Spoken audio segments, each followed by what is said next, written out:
everyone. I'm Larry Ridley, and this is the NFL on EA Sports. Two wide receivers will be looking to be #1 targets on the field in today's game.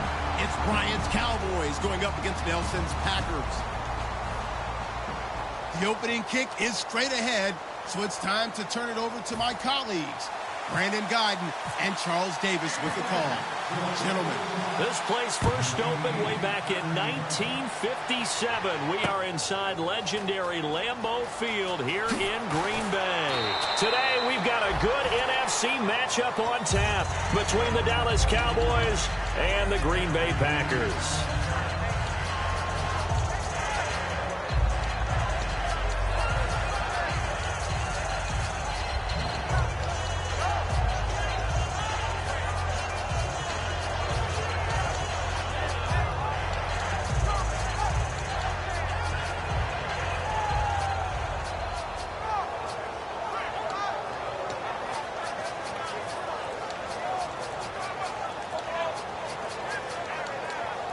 The play clock's running down.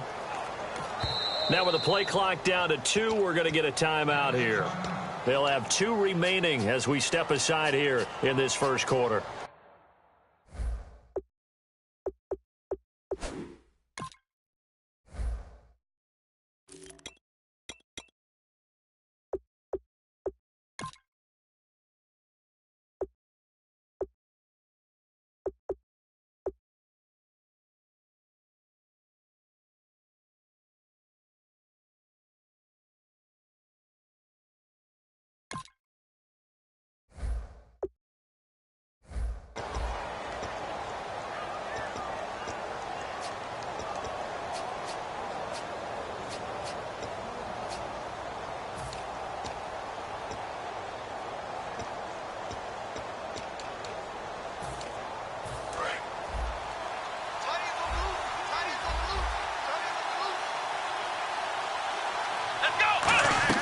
Now a play fake here on first down. And he's going to be hit and driven into the turf. Blake Martinez, the rookie from Stanford, in there to drop him. And that will go into the books as the first sack of his young NFL career.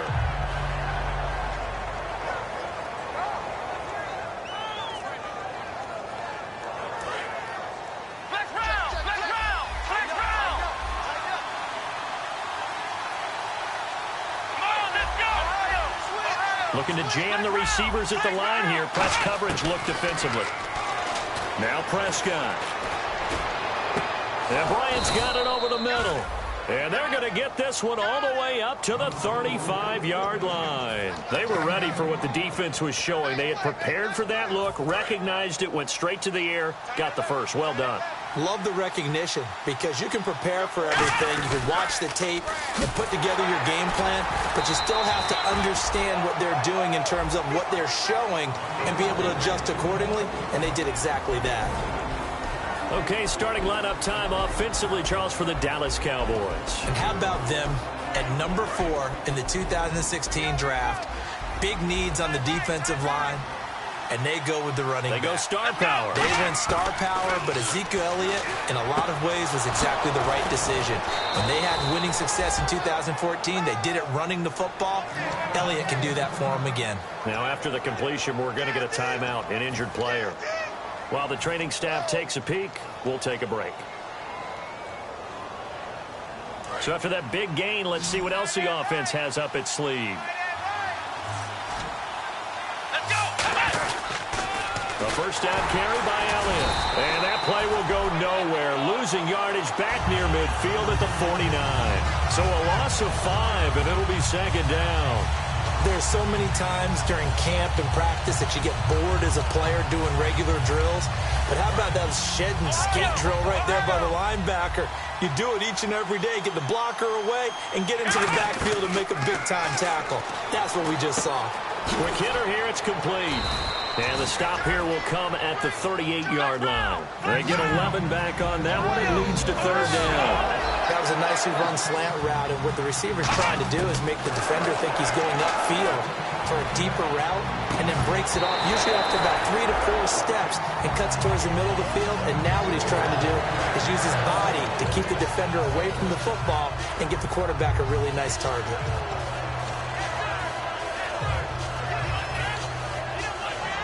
And it appears they'll go for it here on 4th down. A big call on the game's opening drive. Here we go! Prescott to throw on 4th. And he comes back with one complete. Give him 9 on the play, and they're able to pick up the conversion here on 4th down. I remember in pregame when we were talking to him on the field, and he took his gloves off and showed us his fingers. A few misshapen ones in there, and now we know why, trying to catch those types of bullets. That was a dart. Yeah, even for a talented receiver, those are tough to hang on to. Got a man over the middle. It's Williams. And inside the 20 before he's brought down. It'll go as a gain of 10 there. And it'll be 1st down, Cowboys.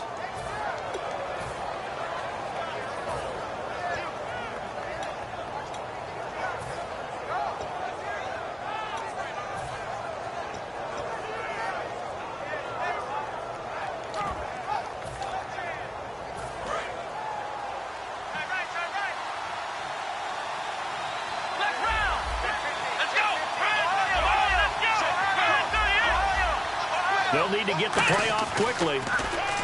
Prescott now looking for someone to throw to. Hit as he throws there, incomplete. And a peek at the defense for the Packers. Mike Daniels continues to get better and better with each year. A nice run stopper inside.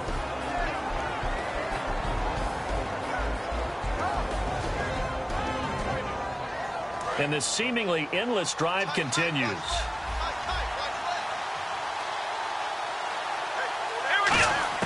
On 2nd down, Prescott again. And this time he's got the hook up. It's complete. The reception good for 7. It's 3rd down. And how about this first drive? They're being aggressive, slinging it around. Really confident, too, because they're not trying to fool him with running plays, throwing it, and they're being very successful right now.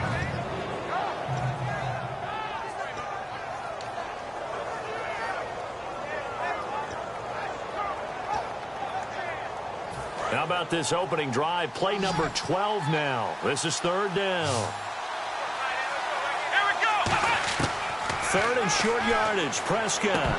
And incomplete. The contact made the ball roam free and brings up 4th down. On any passes in the middle of the field, anyone who's going after the football is going to be conscious that it's probably going to be contested and often physically. Sometimes that leads to drops.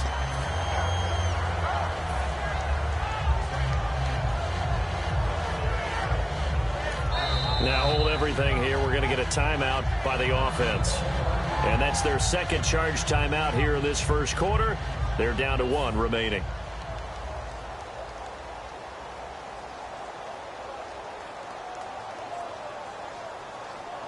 And the Cowboys will call on Dan Bailey here.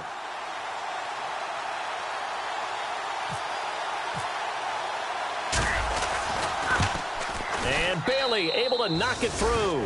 And the Cowboys are going to jump out to a 3-0 lead. So they get 3. They were hoping for 6. An unlucky number 13 play drive. Well, you go to the sideline after putting 3 points on the board, happy, but you wanted to be ecstatic. You wanted to have 6 on the board. On the opposite sideline, though, the defense, I think they're high-fiving each other, only giving up 3 after letting them run that much offense.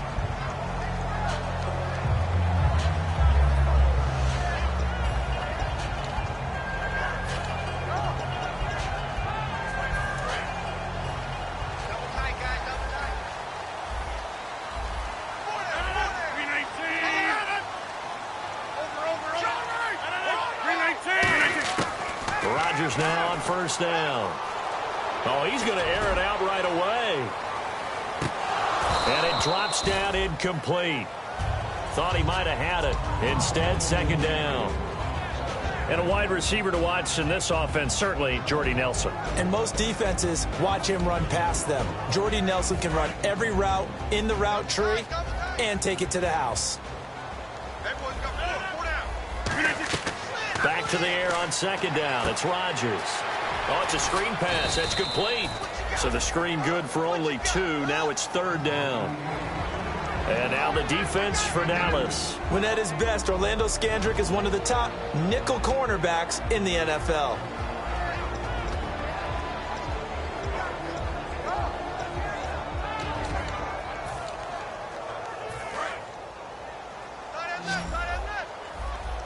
A nickel back added defensively as they look to stop this 3rd and 8.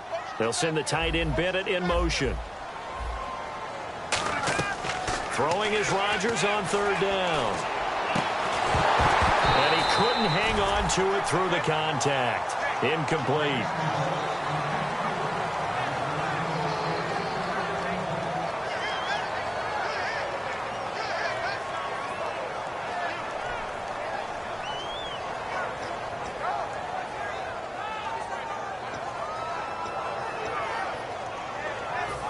On now is the Packers punter, as he's on to punt for the first time this afternoon.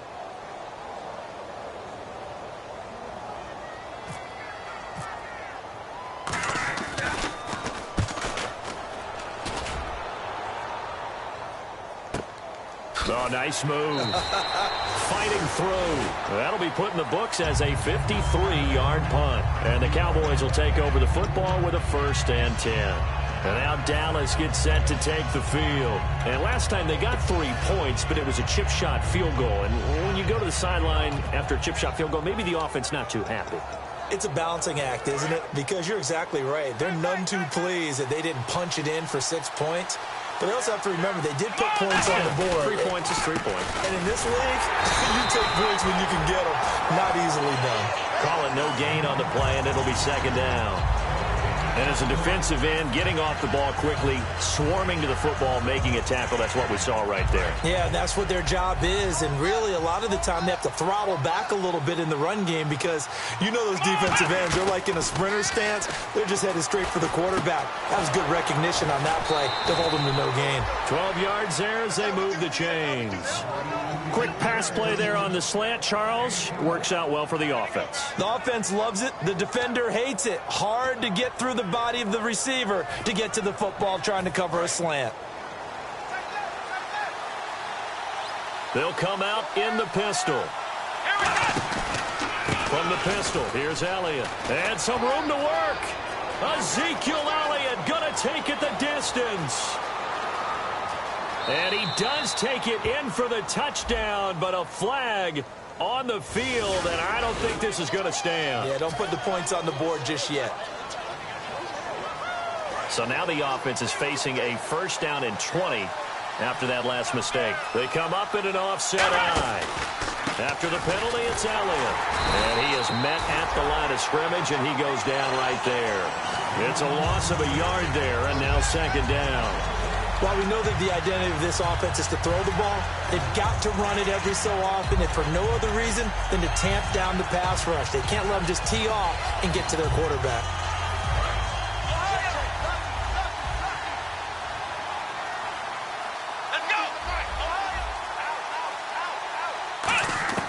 A 2nd down throw for Prescott. He's going to rifle one deep left side. And he bats it away, and it falls.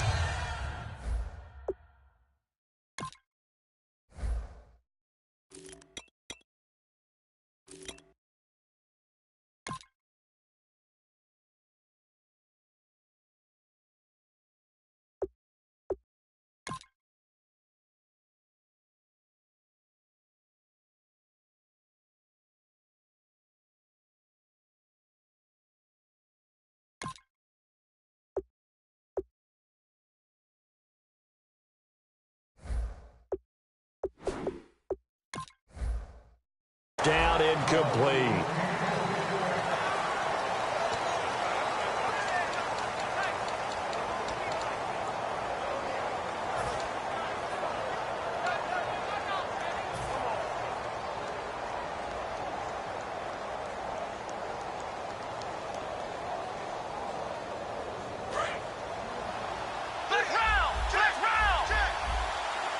They'll put 2 receivers left, 2 to the right.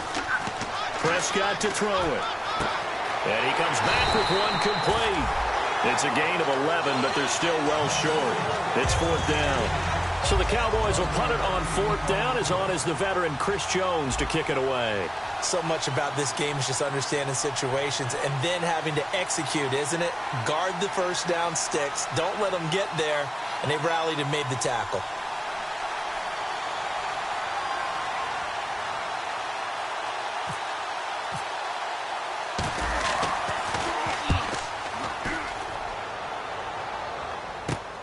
Fielded just inside the 20. A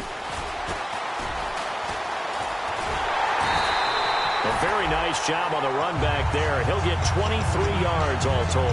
And it'll be Packer football here. 1st down and 10. The Green Bay offense now about ready to take possession here. And they'll certainly be trying to do better than that first drive where they went 3 and out. And sometimes the first drive is just simply to settle nerves. You know what it's like at the start of a game with the emotion. Guys a little bit jumpy. You do. Oh, you understand the same way. It's just like us calling one, right? Making sure we ease into the game, let it come to us. Well, you went 3 and out. And now they have that opportunity. No, you didn't go 3 and out. I went 3 and out on that first drive. I'll try to do better here. And over the middle to the tight end, Bennett. With Charles Davis, I'm Brandon Gaudin, second quarter.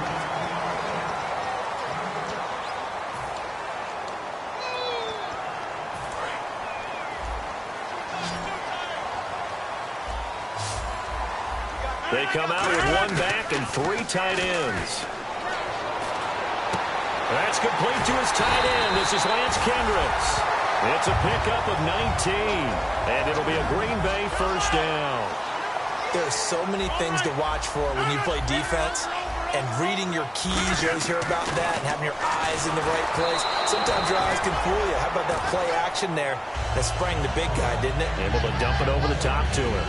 Not too many things get to a quarterback of this magnitude, but I think it's safe to say that pressure can get to any quarterback. Now, he's obviously a great franchise quarterback, but felt the pressure, threw it incomplete. 2nd down now after the incompletion.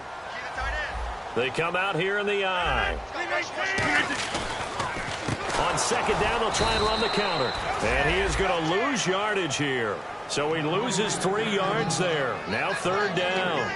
Partner, we're into the 2nd quarter, and I guess you can kind of look at it both ways. The offense, they've got to figure out what they're going to do because they haven't scored any points. But if you're the defense, you're feeling great about what you've got going on.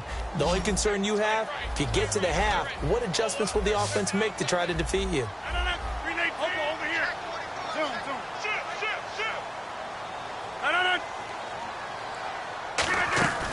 Now a play fake. Rodgers. Now that'll be tipped and intercepted. A great read, and it's picked off. And a big turnover there as his guys will get the football back. And now Dallas gets set to take the field. And a tight game after punting last time. See if they can get something going on this drive. As they head to the field now, with the game this close, you've got to feel there's a sense of urgency for them going on offense right now. But they have to do it without letting panic creep in and affect their play. Partner, under the heading of really strange injuries, Darren McFadden. He kind of takes the cake, doesn't he? All right, let's get it straight. Broke his elbow. Unfortunate for him, trying to save his phone from falling. But he made it back for the season, and so did the phone. And looking to pick up where he left off from a year ago, sort of a surprise 1,000-yard rusher in 2015. And Beasley with it over the middle. A gain of 4 on the play, and that's going to make it 3rd down and less than a yard. Prescott from the gun on 3rd. Going right side here, and that's complete. Only 3 there on the pickup, but that's enough to move the chains. And they're on 3rd and short. They just tried to spread the field. It worked. And I think that the spreading of the field, the extra receivers, has really become the next in the evolutionary chain in the NFL. Go all the way back. In that situation, you're handed to the fullback, right? As we evolve, maybe you pitched it to your tailback. Now you spread the field, and you have your choices of where to throw it and complete it for a 1st down. Now it's the Florida Atlantic alum. This is Alfred Morris. They give him 4 yards there. It'll be 2nd and 6. How about a 6th-round pick that turns in 1,000-yard seasons his first 3 years in the NFL? That's Alfred Morris. Yeah, that's productive. Fell off a little bit, though, last year in 2015. And that's exactly why he's in Dallas and no longer in Washington. And after the play on the ground, that brings up second down here. They'll put 2 receivers left, 2 to the right. Second down, Prescott is going to fire one deep, middle of the field. And incomplete there. A nice hit, jars the ball free, and brings up third down. On every offensive coordinator, every play caller sheet, they have about 5 or 6 plays per game that they call shot plays or big plays. And you don't get many opportunities to dial them up, and they just did. And they drop it with a great chance to make a big play. That's going to hurt. Jason Witten, the intended target, and it's fourth down. Out now comes the Cowboys punter as he'll kick it away for the second time.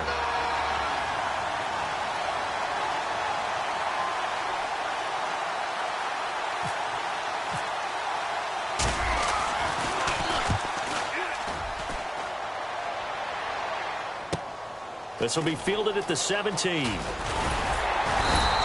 A good return there, call it 13 yards. And the offense will come back onto the field for the 1st and 10. The Green Bay offense now about ready to take possession here. And the interception last time on the opponent's side of the field, certainly not what they wanted. Put it mildly, that is so frustrating because that signifies there's a drive going on. You're in good spot, great place to run some of your best offense. Instead, they turn the ball over. Yeah, turned the ball over last time. See if they can avoid doing it here.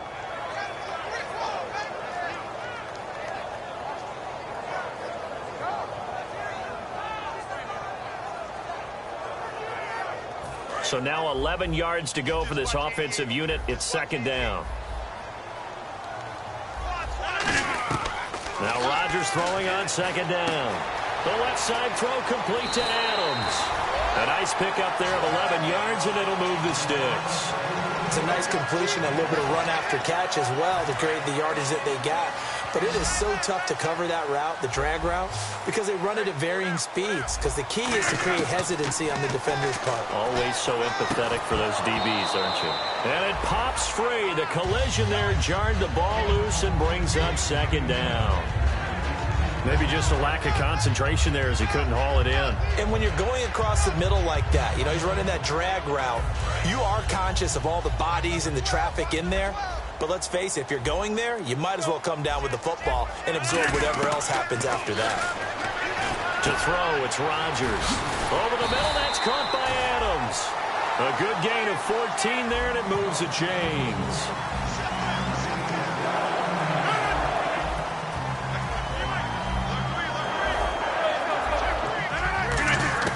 Throwing on first down is Rodgers. And almost intercepted. It would have been his second pick of the game. Instead, it'll be second down. Well, he just threw an interception last drive. Nearly another pick. And things aren't very even right now, are they? It's a little bit sloppy out there, isn't it? It's kind of different from driving on those paved roads and those country roads that have those potholes in them, isn't it? So that's the way this game's going right now. A lot of bouncy bounce to it. You spent some time on some Tennessee country roads. I certainly have. Plenty of family back there. God love them.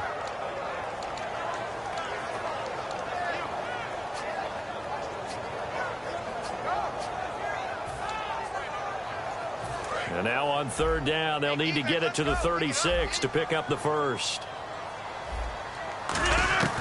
Throwing is Rodgers on. Now look out, Rodgers lost the football. And he's able to get it back here to the 43-yard line. The Cowboys offense heading back out and ready to go again. They've got the lead. Last time had to punt it, though. What's the key to this drive? I think it's leverage. The big guys up front. You know the motivational speech on the sideline is, guys, give us an opportunity. Protect the passer, create space for our runners, and let's go ahead and get these guys. Low man wins. Let's go do it on this drive. We'll watch that leverage on this drive. So the run gets them the first, and now they operate with a fresh set of downs. Elliott. And he'll be taken down after a short gain as that takes us to the 2-minute warning. A minute 57 to go in this first half. We're back to Lambeau following these words.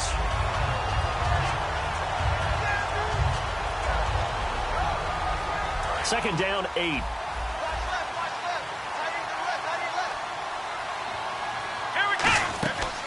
Play fake to Elliott. Now Prescott. Throw right side, complete to Williams. And down inside the 15 he goes. And give him 17 yards that time, as that'll move the chains. And when an offense is doing a nice job selling the play-action pass, a lot of responsibility shifts to the linebackers. They're the ones that have to determine run or pass and get to the proper places on the field. And he is into the end zone for a Cowboy touchdown. Ezekiel Elliott, his 5th touchdown now on the year. And the Cowboys will add on to their lead. And they're able to run it in. It started with a battle in the trenches. They won there, and they got in for 6 points. And that's going to be a tough one for the defense to deal with. They've got to go to the bench now and figure out how are we going to slow down this running game, because on that particular play, they had no answer. Bailey now to kick it away after the touchdown. Now the return. Here comes Randall Cobb. And he'll take it a yard or so past the 20, call it the 21-yard line. And Green Bay getting ready to go as they take the field. And last time, not only the turnover, but that turned into 6 points. They got to make up for that here. We always hear about empty possessions, but some are worse than others. You can have an empty possession, pump the ball away, get yourself set to play defense, but when you turn it over, it changes momentum, and when they take it downfield and punch it in on you, that's a bad possession all the way around. Yeah, but you're hungry to get back out there, aren't you? You better be, because otherwise, it's going to be a long day for you. Here's Rodgers. Now look out, Rodgers lost the football. On plays like this where the ball comes free, it's often unusual for the team that lost it to get it back, because this is the quarterback. The ball gets away from him. Everyone else is trying to execute what they're supposed to do on offense. They're usually looking in the other direction, downfield, or have moved away from him. In this case, though, a teammate is able to come up with the ball. This offense really put themselves in a tough spot on 1st and 2nd down, needing long yardage to try and pick up a 1st down, and they ended up getting a great run. Explosive, picked up nice yardage. You don't expect to be in this situation on 4th down, but guess what? It all started with what happened on 1st and 2nd down. Really put them behind the 8 ball. And how about the call here? They need 2 yards in their own territory on 4th down, and they're going to go for it. They do go for it. It's Rodgers. And complete on the right side to Bennett. And the broken tackle helps lead to a 1st down gain. They'll give him 8 on the play. And on 4th down, they're able to convert and move the sticks. And the D-line pinching together, must be expecting the run. They'll send the tight end Bennett in motion. Rodgers now on 1st down. It's caught here by Adams. Now whistles come in. We're going to get a timeout here by the offense. So that means they're down to 1 remaining here as we head toward halftime. So after that big play, let's see if they can catch their defense maybe on their heels. 319.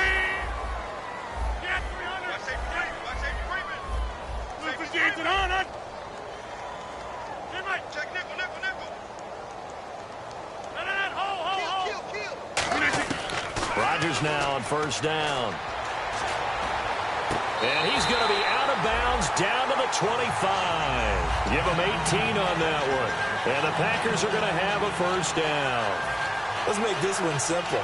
What a catch, especially the finishing part of getting his feet in bounds, toe tapping, and, of course, foot dragging. A little tapestry, if you will. Oh, I like it.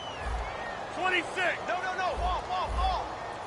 They'll send the tight end Bennett in motion.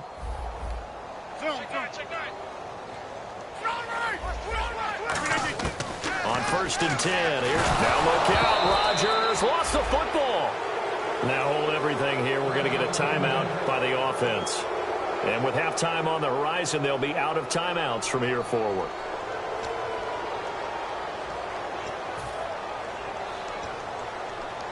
So on 2nd down, the field goal unit is on here as they try to get 3 before half. On the right hash, officially this will be a 51-yard attempt. And Crosby puts it through, and they get themselves on the board here. It's 10-3. So a field goal here, they're still down, but they put a dent into that lead before the break. And that's got to feel good because now they've seen that they can put some more points on the board, and that gives them a whole second half to get back to where they want to be, and that's in the lead. And he will take it back only to about the 13-yard line here. So we have reached halftime here with the visiting Cowboys out on top. As we'll send you down to Orlando where Larry Ridley has our EA Sports halftime report. Larry? So both teams have their marching orders, and we'll get going again here in quarter number 3. Fairly short kick taken at the 14 here. And he's up across the 25 and down at the 28-yard line. And Green Bay getting ready to go as they take the field. They're down here, but very much in this game. What's the tonality of a coach's talk when a game is within striking distance like this at intermission? Typically, what they're doing is emphasizing the things that went well in the first half and wanting more of that. Sure, you've got to go over some of the errors and clean up some things because there's a reason you're down. But overall, I think they want to stay positive, stay up with this team. We're just starting the second half, and we've got the football. Let's go ahead and punch it in, and then we'll take it from there. See how that recipe works. They'll give it to him right up the gut. And he'll take this up near the 35, maybe the 34. It's a 6-yard pickup, and it gets him to 2nd and 4. First play of the drive, let's give credit all around. Excellent blocking, but the guy carrying the ball, he was the finisher. A really nice run.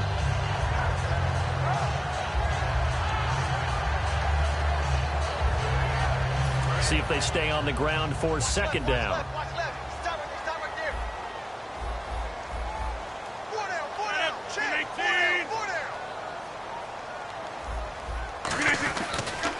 Now they try the right side here.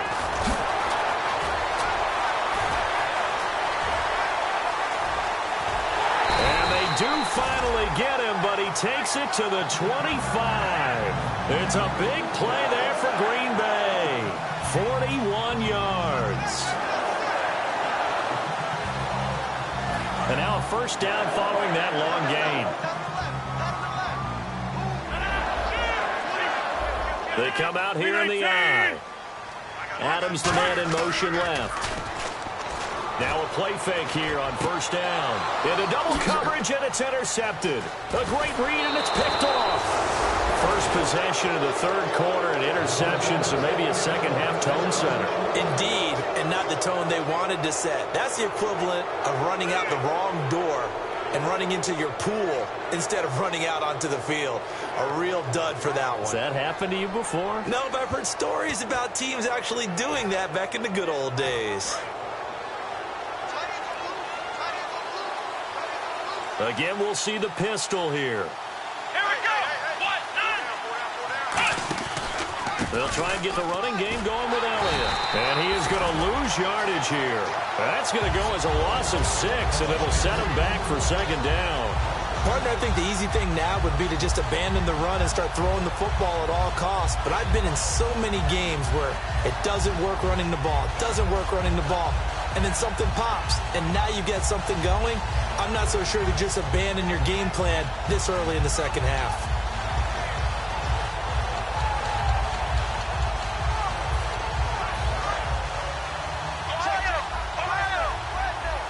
They'll put 2 receivers left, 2 to the right.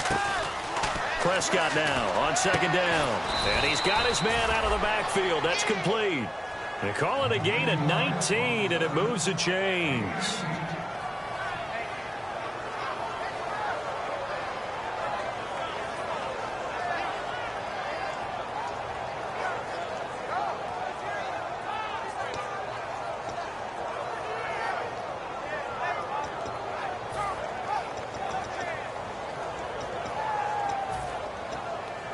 So the offense has it 1st and 10.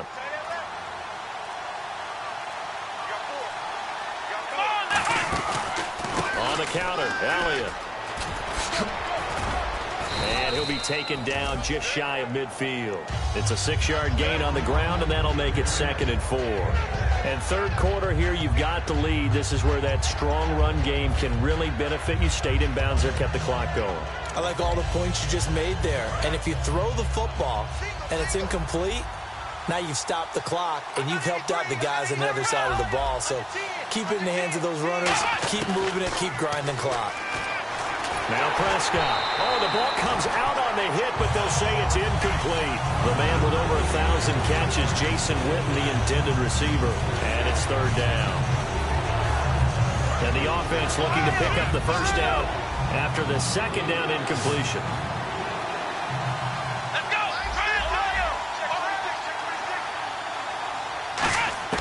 Here's Prescott. And the Packers give him nowhere to go, and they bring him down. Looks like a 9-yard loss, and it also brings up fourth. Now, we talk about players blitzing all the time. I often laugh and sometimes call it just straight-ahead pursuit. What a running start right back to the backfield for him. Yeah, it really didn't give anybody a chance to get up there and stop him. No, I mean, that's really, really difficult. You're asking a whole lot anyway, but when he gets that kind of a start and comes through clean, oftentimes the advantage definitely goes to the defensive player.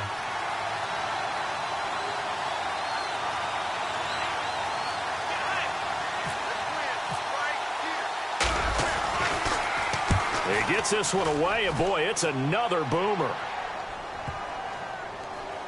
And they'll let this one go right on the outskirts of the 10. They'll down it at the 11-yard line. The Packer offense now ready to get back onto the field. And in enemy territory last time through the interception. We'll see what they do on this drive. Can't wait to see how it alters what they decide to do in play calling.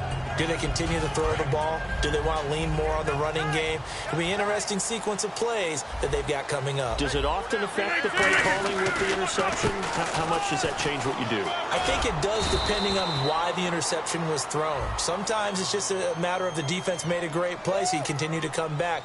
But if it's on you, if the offense just doesn't have the confidence, if they're a little bit shaky, maybe try and take the pressure off and run the ball a little bit.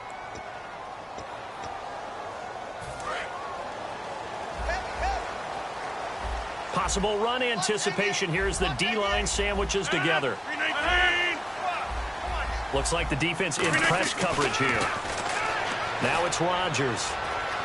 Flushed out right. And he'll be hit as he releases it, and that'll fall incomplete. Really nice play by the guys on the defensive side of the ball, but for the guys on the offensive line, they're doing a nice job of trying to protect their passer.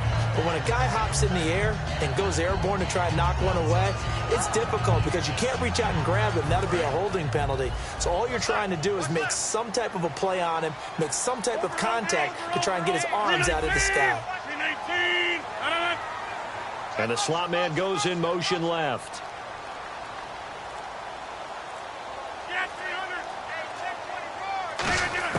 Rodgers to throw on second down. And the hit jarred it loose. It's incomplete. Randall Cobb, the intended receiver. And it's third down. That was a classic example of trying to run with the ball without securing the catch. He was thinking about those rack yards instead of making the catch first and then taking off. And they've got an extra defensive back out there now on 3rd and 13. On 3rd and long, it's Rodgers surveying the field. And Adams has it complete. And he's brought down after a good gain. They chalked that one up as a gain of 34 on 3rd down. And they're going to speed things up here. Now that play will end up on the highlights, and you'll see it all over the place.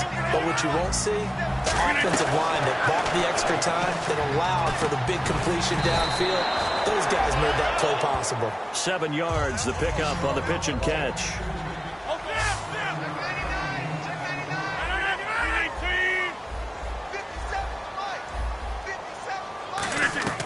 Again, they'll throw with Rodgers. Escaping the pressure right. Now he'll let it go deep right side. And this is intercepted, but they'll say out of bounds. Oh, very close to a turnover there in the end zone. Well, interceptions have been a problem in this one. If he could have gotten his feet down here, it would have been another. Would have been a huge one. They've had a great game taking the ball away. Thought they had another one, just unable to get those cleats in bounds. Adams, the man in motion left. To throw, it's Rodgers. And he takes a shot on the release as this will be incomplete. You got to give some credit. They're able to hop up in the air and bat that one away. And that's frustrating for an offensive lineman because the only recourse is when he goes in the air to try and give him some type of a pop or a shove, hoping to bring his arms down. Well, the offense is not leaving the field. They're going to stay out and go for it on 4th and 3. They do go for it. It's Rodgers. Caught left side by Cobb.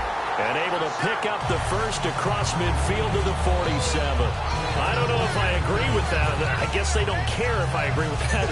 But, boy, you have to be surprised by that, right? I definitely was surprised that they decided to go for it in this situation.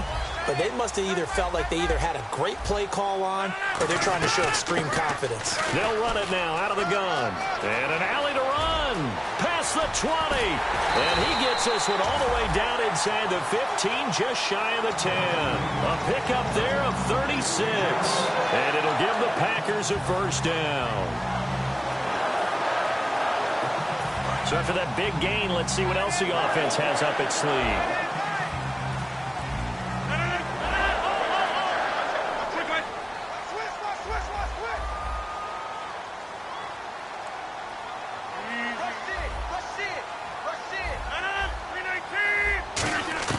Throwing on first down is Rodgers. He's got time. Now he's forced out left. It'll be a gain of 6, and it's a second down. Partner, he was going through his progressions. Not there, not there. After about the third one, he decided he better pull it down and run for it. And he slides down and avoids the hit for good measure.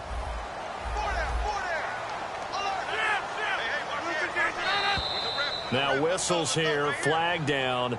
I think one of the Packer linemen was moving.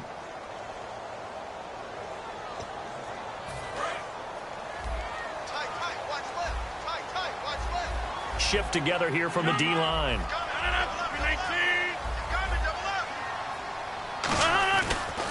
And they'll try the ground game here with the running back. And he is going to lose yardage here. It's a loss of 4. Now 3rd down. Jalen Smith out of Notre Dame. Partner, that's got to be one of the best stories in the NFL, seeing him out on the field. Yeah, it really is. That injury that he had during the bowl game against Ohio State, boy, that hurt his draft stock. So nice to see him out there. I had him rated as the top player in his class in 2016 before his injury. He ends up rush coming, and he's taken down. Demarcus Lawrence in there to drop him for a 4-yard loss, and it'll be 4th down. So out comes the field goal team now for the second time here today. From the right hash, it's a 35-yard attempt. And Crosby puts it through, and that'll bring him back within 4. So 2 field goals now for Crosby, a man who became the Packers' all-time leading scorer last year, topping the mark set by Ryan Longwell. And as you know, Lambeau Field is not an easy place to kick field goals, especially when you get... Now a hit and a loose football. And the Packers pick it up. And his guys are going to take over at the 21-yard line. Now the Packers get set to go. And a methodical drive last time, but they couldn't get that knockout blow. They had to settle for 3. But you got to like what they've been doing along the way, right? It's almost like the body blows, the setup punch. As you said, they didn't get the knockout blow here, but that doesn't mean it can't come later in the game on another possession. And the defense on the other side... Maybe a little gassed, right? Yeah, a little tired. And if nothing else, they just feel relieved getting off field only giving up 3. They don't exactly feel like they've handled the offense. They'll send the tight end Bennett in motion. And on the ground they go with a running back. They'll be brought down at the 21 after a pickup of 4.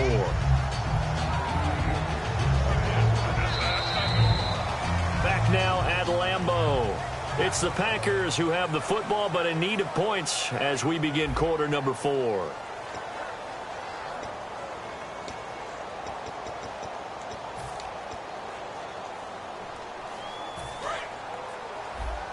And on the outside, they're playing press coverage. They'll come out in the pistol.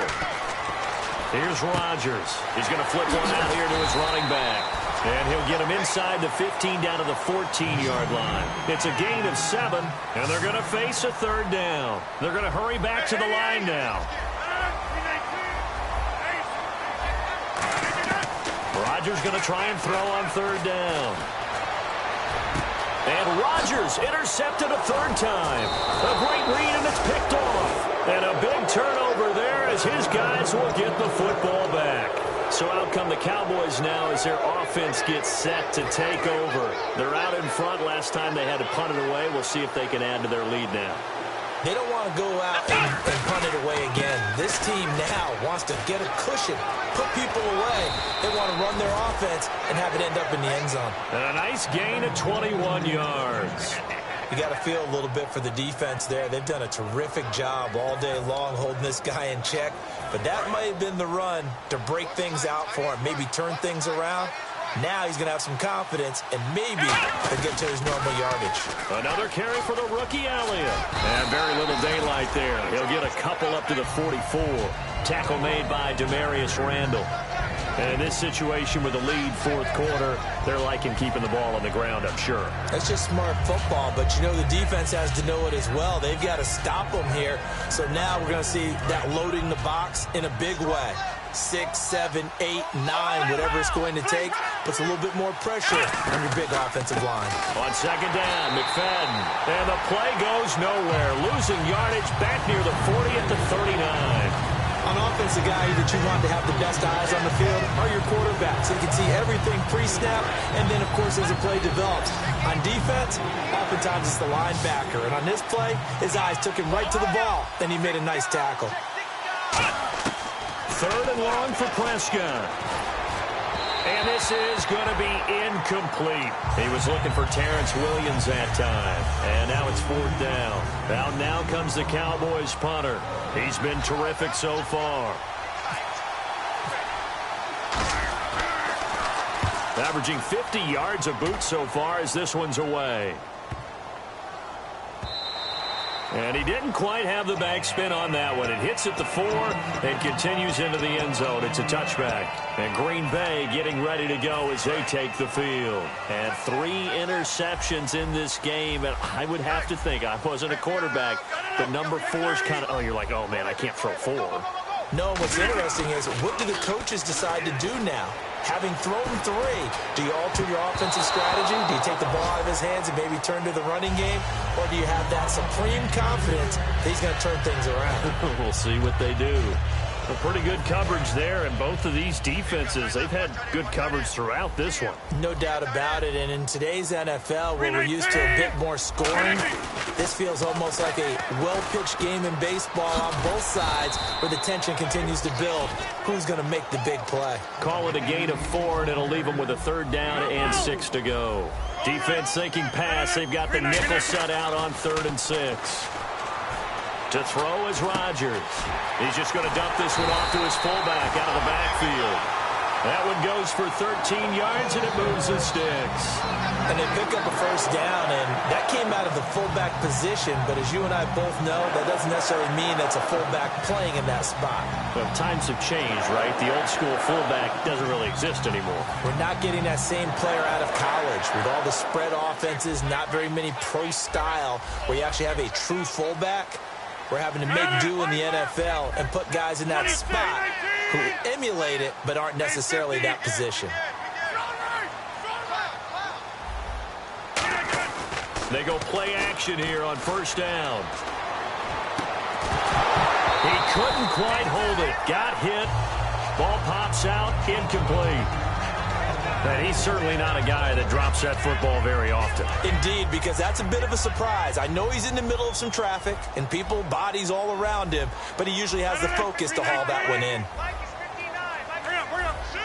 Watch the shift.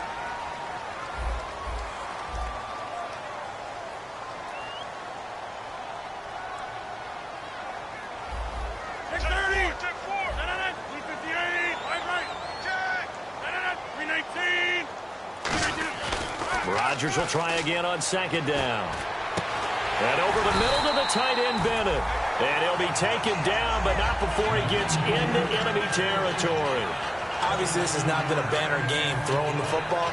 So what you got to do, you got to kind of down focus, don't you think? Find the tight end, take some easier completions. The interception last drive. There he hits the reliable target. Now they'll run it on the toss. And that play will go nowhere. Losing yardage back near midfield at the 49. It's a loss of 5 there, bringing up 2nd.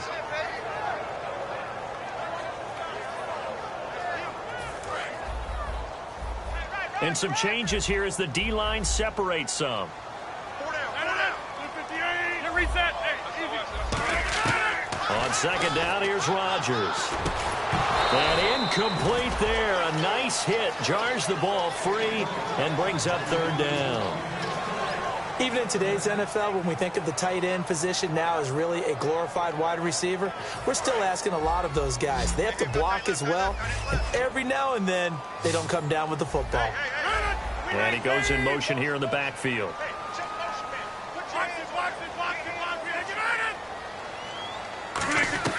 On third and long, it's Rodgers.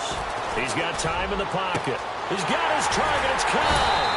And he goes down, but not before getting this inside the 25. Looking to jam the receivers at the line here. Press coverage look defensively. And they're going to hurry back to the line now. They come out 5 wide, 3 of them to the right side.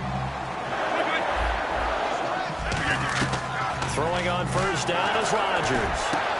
And he's going to take it in. Touchdown, Packers. Ty Montgomery, his 4th touchdown on the year. And the Packers have moved out in front here in the 4th quarter. He's got it. And this is indeed up to a 3-point lead. Now after the touchdown, here's Crosby to kick it away. And no return on this one as the fair catch is signaled for and taken. Now the Cowboys offense heads back onto the field. And last time out they had to punt the football away. Anything positive possibly to take from that?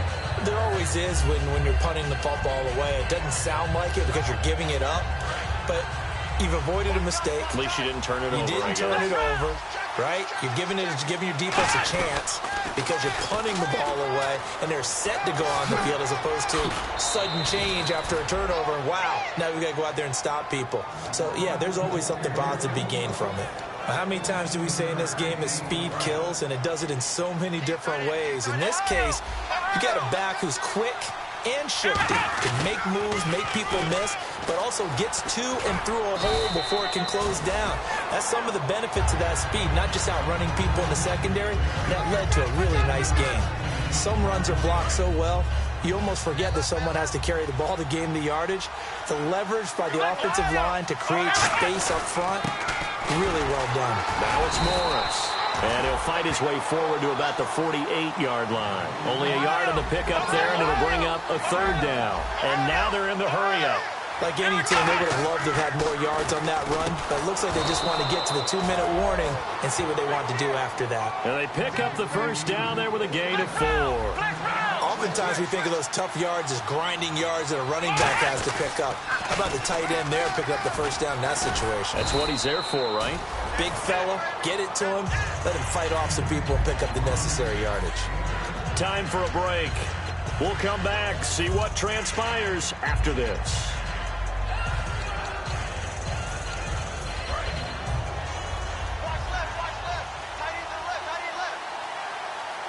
Looks like the defense in press coverage here.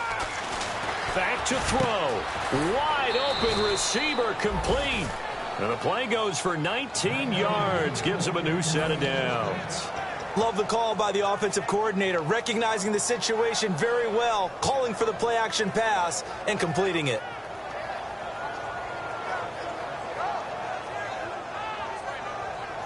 And here comes play number 6 on this drive.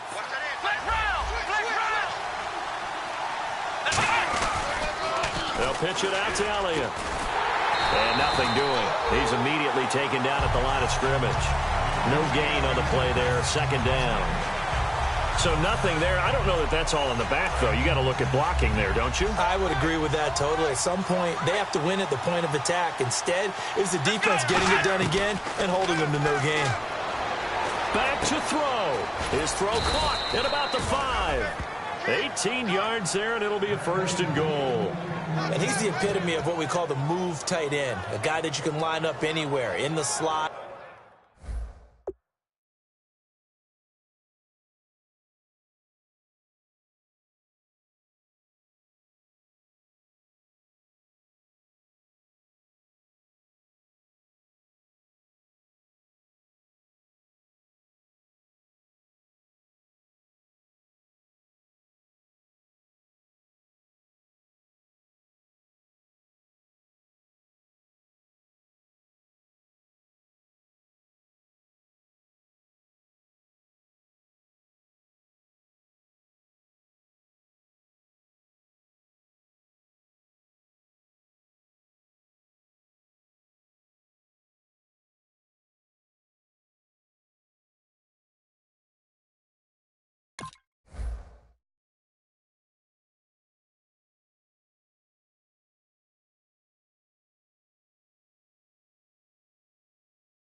out wide, in tight, doesn't really matter because he has such great skills. You want to utilize him in all aspects of your passing offense. And there he was in the slot for the catch.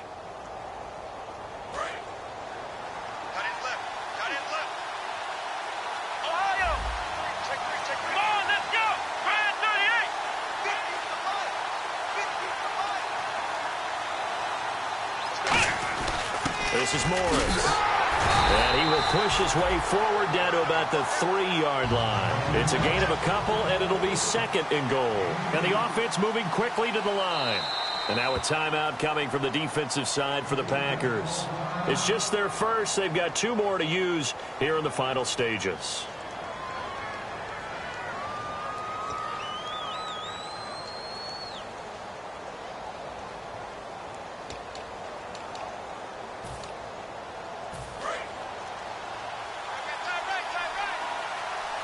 Another pistol look here. Offense working with a second and goal now from the 3. He takes it across for the touchdown, and they've taken the lead late in the final minute of the 4th. Wow. Wow. Now, that was an impressive drive. But I think we're going to talk about being way more impressive because of who led them. A rookie quarterback in that spot, putting his team in front, that's big league. And he puts it through.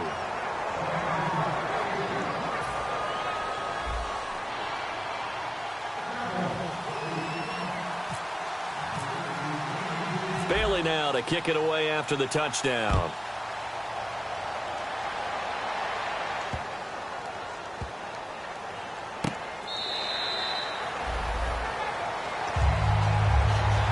And Green Bay getting ready to go as they take the field. They have a little bit of time left here, but this one not going to go their way.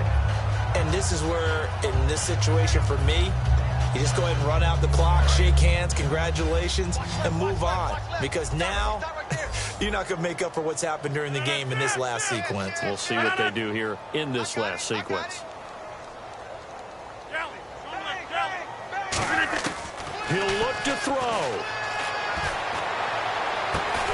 He's got a man complete. Now whistles come in. We're going to get a timeout here by the offense. That'll leave them with just 1 remaining in this 4th quarter of play.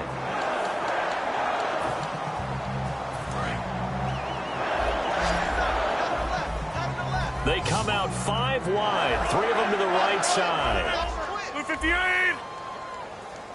Mike by 4. Go. They'll look to throw.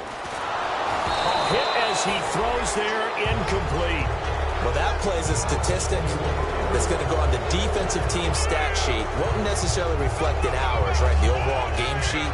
But you and I know that they keep count on pressures, hits on quarterbacks, all those things, hoping to increase that throughout the game. And here we are in the 4th quarter, and they got a big one. And such a close game, a very big one. He's back to throw. Oh, the ball comes out on the hit, but they'll say it's incomplete. Well, any caused incompletion is good for a defense. But when you add to it that you get a little hit on the quarterback, knock him to the ground, make him think a little bit, hopefully knock him off his game, especially in a game of this magnitude, this tight in the 4th quarter, got to feel pretty good as a defense. So here we go now, an extra defensive back in there on 3rd and 10. They'll send the tight end Bennett in motion.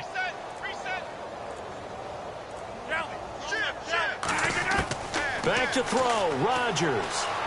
Flush to his right. He's going to let it fly. And he's got it. It's caught for a touchdown.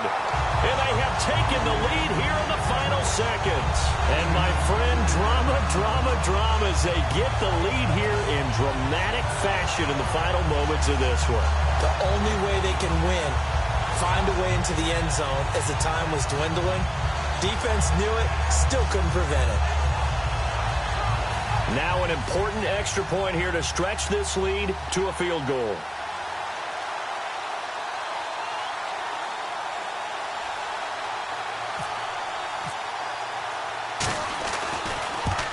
Oh, I I was just about to say he hadn't missed an extra point all season, but there it is. His first miss, no good.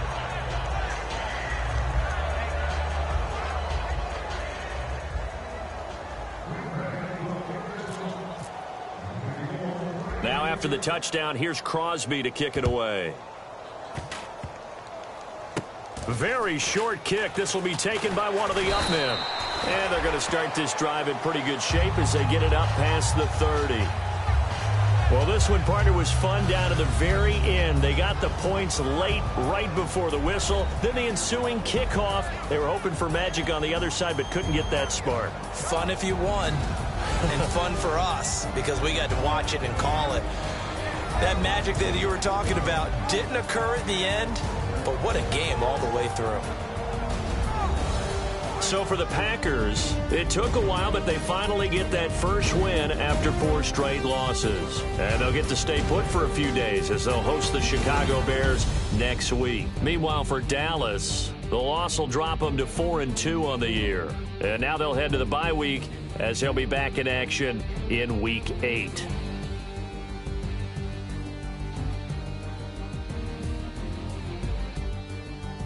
So that'll do it for my partner, Charles Davis, and the best darn crew in the industry. I'm Brandon Gaudin. This has been a presentation of the NFL on EA Sports. The Packers are winners here as we say so long from Lambeau.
Everyone, I'm Larry Ridley. Welcome to the NFL on EA Sports. Two teams will need their quarterbacks to step up and lead their offenses on the gridiron today. It's the Aviators going up against the Egyptians. With that, let's get you out to Brandon Godden and Charles Davis. They've got the call of this Week 9 matchup. Thank you very much, Larry. EA Sports coverage of the NFL. The National Football League is here and on the air. Today, it's a Week 9 matchup set to go here between the Columbus Aviators and the Memphis Egyptians. This is fielded a couple yards deep. And the decision to bring it out, a good one, as he's up a yard or two shy of the 30.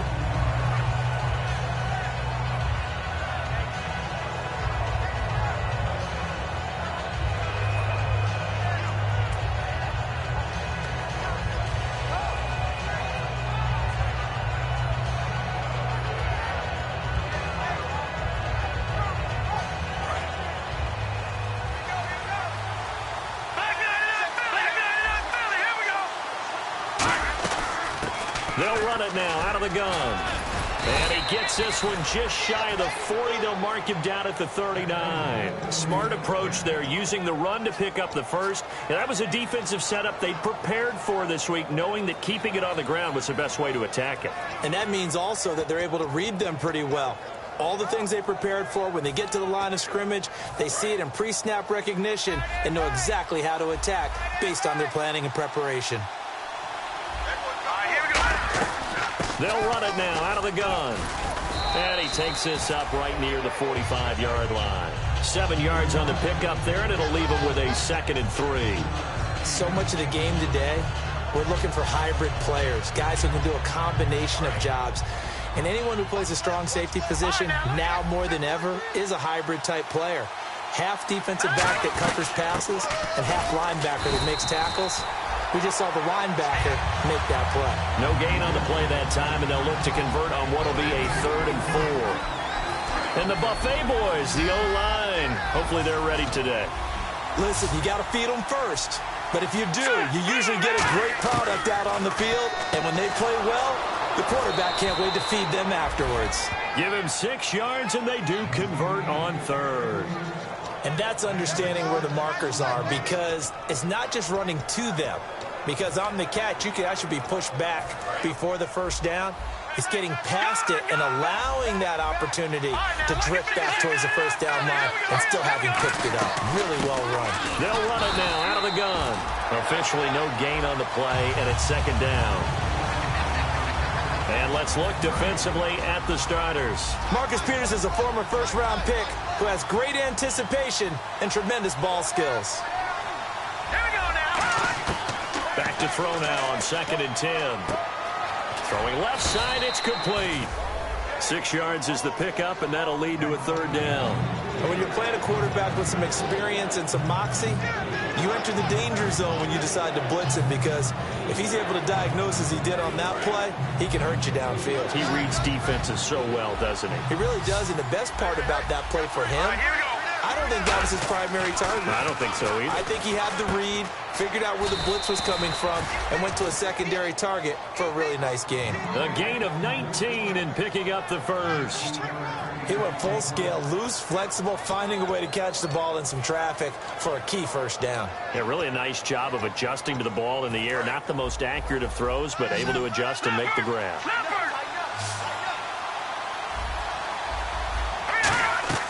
On first down, he'll drop to throw. Now they go screen. It's complete. And he'll be a couple yards shy of the red zone here at the 22-yard line. They'll give him a yard on the play, and it'll be second down. And they're getting him involved early. You feel like they saw something on tape, or they just have a sense with him because he's had a good week of practice or something in that area. But they want him involved, just as you said. They want him to touch it either in the running game or the passing game, but they must like the matchups they're getting. No gain on the play, and it'll bring up a third down. Kind of running there at your own risk against that 4-3 and that big line, aren't you? Yeah, and I don't really run it against a good 4-3 team that well because I've got to get those guys on the move a little bit. If you're a static running team, meaning you just want to run it in the middle, you may have some trouble against good defensive tackles. That's what we just saw on that play. No gain. And he fires one that's intercepted. Picked off by the Pro Bowler, Marcus Peters. And the return will stop them well inside their own 20 at the 15-yard line. Well, they thought they were going to break the tie. The defense had other plans. They were already in field goal range, but boom, an interception. I don't know if this was a case of being a little bit too greedy with the opportunity to put points on the board, but give credit to the guys on the defensive side. Hung in there, battled, and made a key play.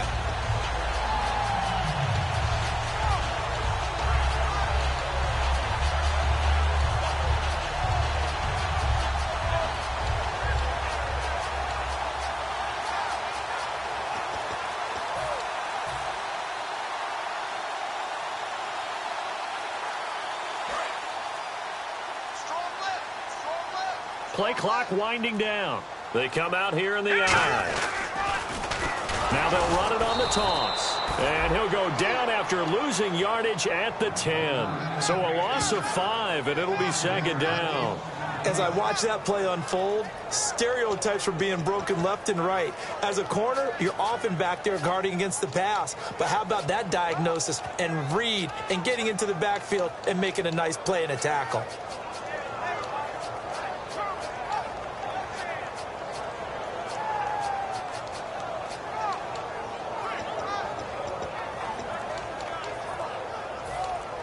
So the defense has put them in a tough spot. It's play clock down to 5, and they're going to burn a timeout.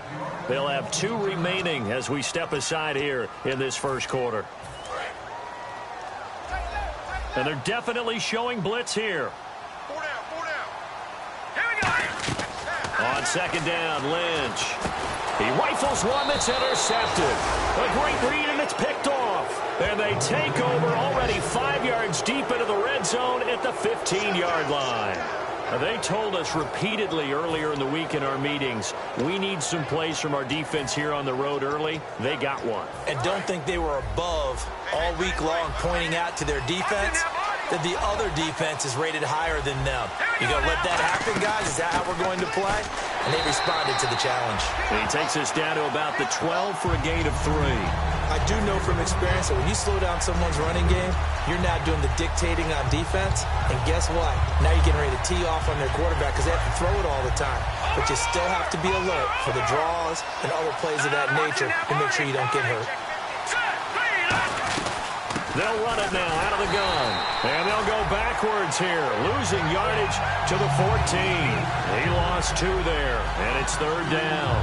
Now, that was a good job by the defense swarming to the football. And you know it's no cinch that you're going to be able to get the ball into the end zone against them.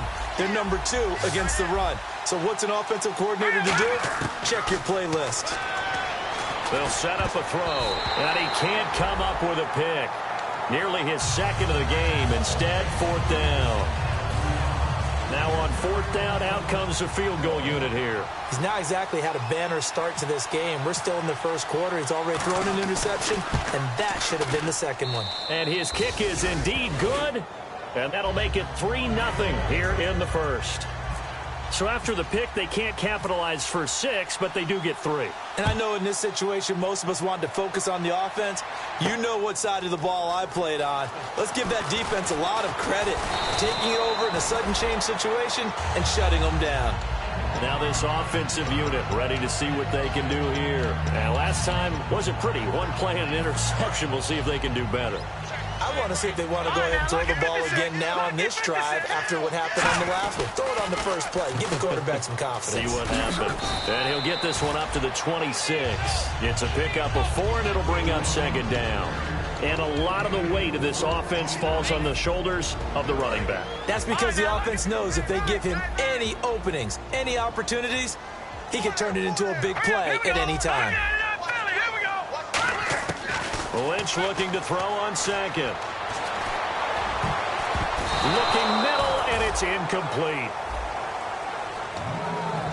And we take a look at the starting lineup defensively. Olivier Vernon is a defensive end that combines terrific run-stopping ability with a quick first step to the passer. Offense faces a 3rd and medium with 6 yards left. All right, here we go. All right, now, lucky 56. Lucky 56. On 3rd down, Lynch. And he dropped it. Now it was tipped. Altered the ball a little bit, but he dropped it. And now 4th down. Now on 4th down, the 2014 NFL leader as a rookie in yards per punt, Tress Way on to kick it.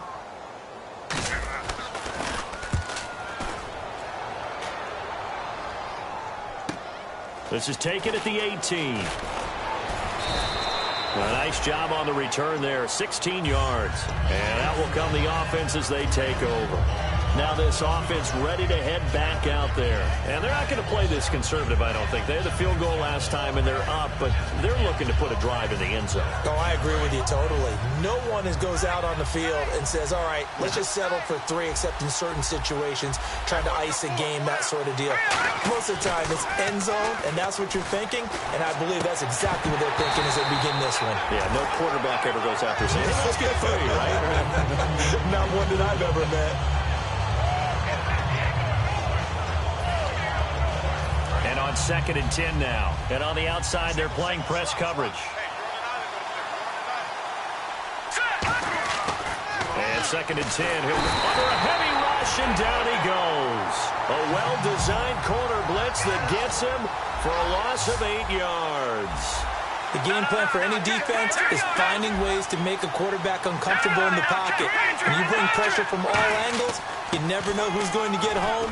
In this case, the left cornerback, right in the face of him, puts him down. It's always tough for the guys throwing the football when they think they've got a completion and the ball's almost there, and then someone sneaks a hand or two in and bats it away.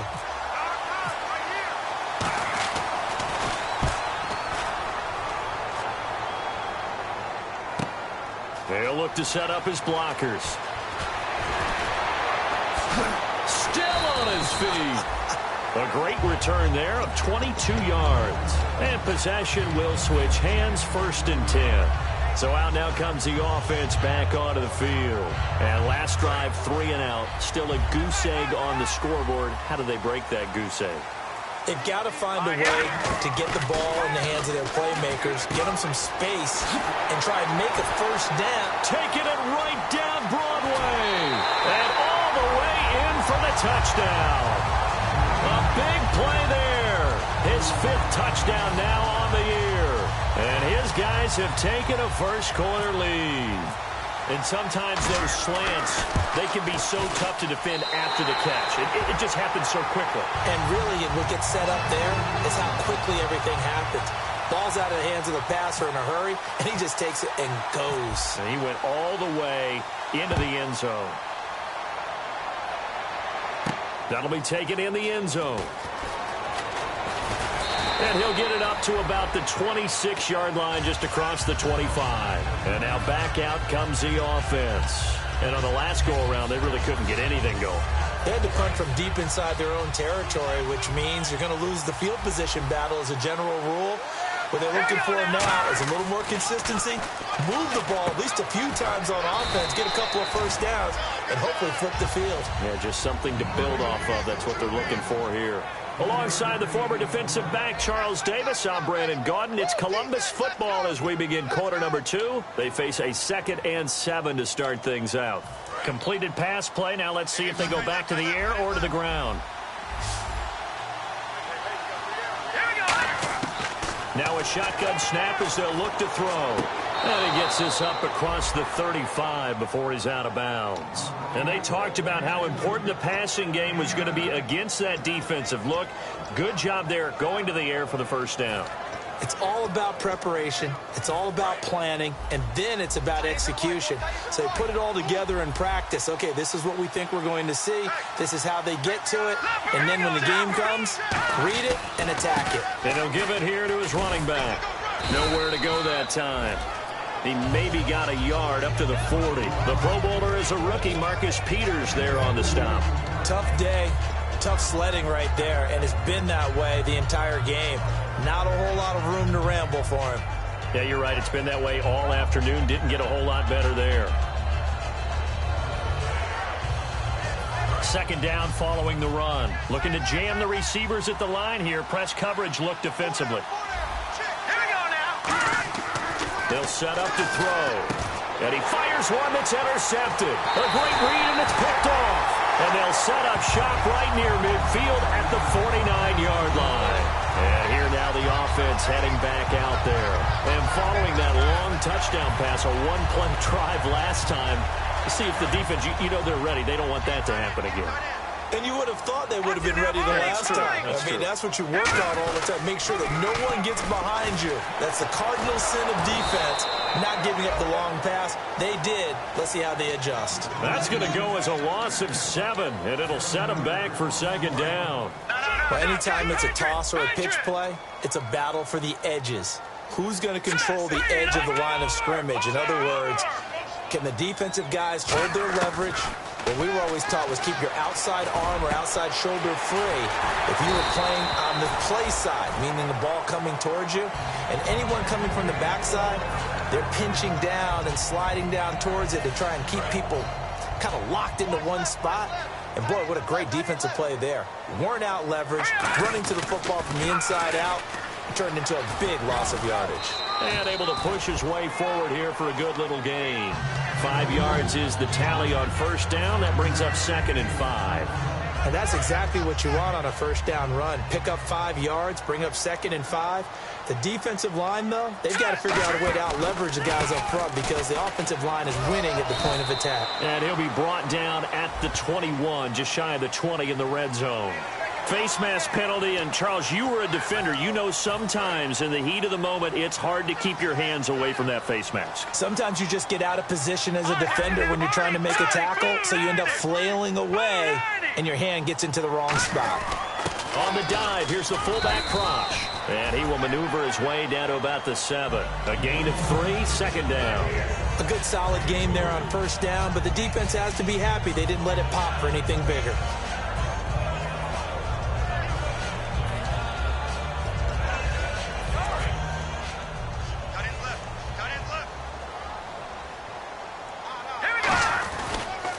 Now they'll run it on the toss.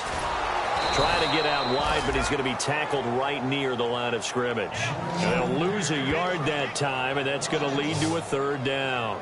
Sometimes play calls boil down to philosophy. You know you're facing one of the top 10 units against the run in the NFL. So do you decide to keep smashing against them, or do you decide to throw the ball here? From the gun on 3rd down, it's Lynch. And incomplete. The contact made the ball roam free and brings up 4th down. Slants are so tough to cover because everything happens so fast. But sometimes it happens too fast for the guy catching the ball because all of his movements have to be quick off the line of scrimmage, and then all of a sudden the ball's right on top of you. And maybe he got a little bit ahead of himself there. And a lot of times coming in with good pace, and he dropped it. So the drive takes him inside the 10, but it ends with just 3. And a nice job defensively to rise up and make sure they didn't get in. Set now to kick this one away, and off it goes. This is taken at his 4. And he'll be brought down at the 23, make it the 24-yard line. Out comes this offensive unit as they get set to take over here. And following the interception, just any interception, are you a little bit more cautious when you start that next drive, or no, you just throw that out the window? I think you are. I don't think that there's any way you can run back out there and go, totally didn't affect me. Let's just go ahead and be loose with the football again. You're going to take care of it, but you have to be careful about being too cautious because now you can't run any offense at all. Still want to attack. We'll see how they attack him here.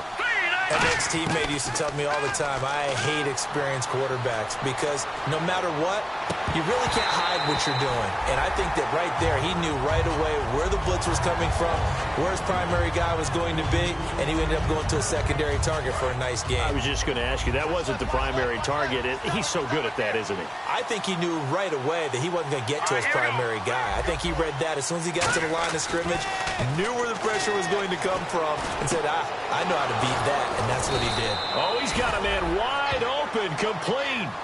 A good pickup there at 22.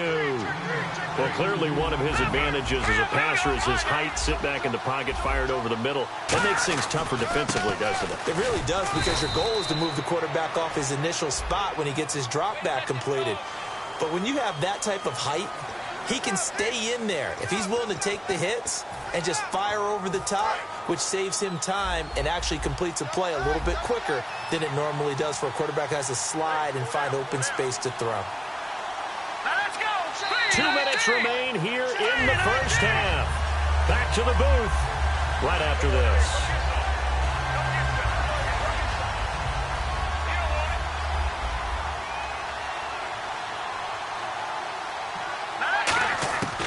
Again, he'll drop to throw.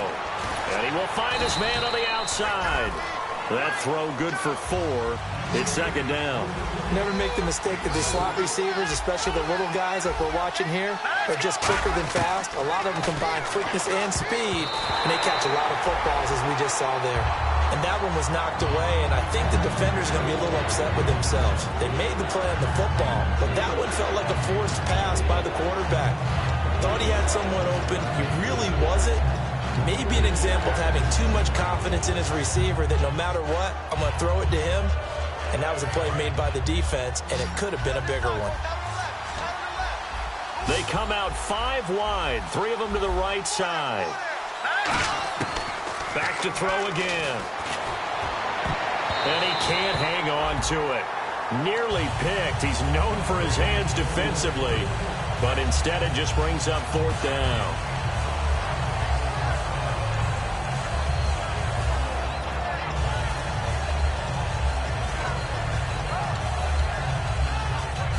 So 4th and 15, but the offense is staying out there to go for it. They'll stick with the passing game as he looks to throw. And this time he's got the hook up. It's complete. They go for it on 4th down, but come up empty. And as a result, possession switches hands. Now this offense ready to take over again. And they had 3 points last time, but they didn't want 3 points because they were well within range of scoring a touchdown. We'll see if they can do better now. I'm with you on that one. Let's just go ahead and be frank about the whole thing. The only one happy about the 3-point. The kicker. Exactly. He put it through the post. That's going to help him in contract time. But that offense, they're thinking, let's get in the end zone this time. I don't know if that helped him in contract time. You could have kicked that one through. I don't know about that. Toe bash. I don't know about toe that. bashed it. Super toe. Play action. It's Lynch. Going to throw right side here. Complete. And he'll get it out to midfield. Looks like, yeah, they'll spot it right at midfield at the 50. Simple slant route, and part of a really nice hard throw by the quarterback. Nice timing between the quarterback and the receiver. They were perfectly in sync, and he put it right on him on the inside route. Here we go now. Watch it now, Barney. From midfield now, here's Lynch. He's going to fire one deep over the middle. It's caught inside the 25. 26 yards on the pickup there. And that enables him to also pick up the first.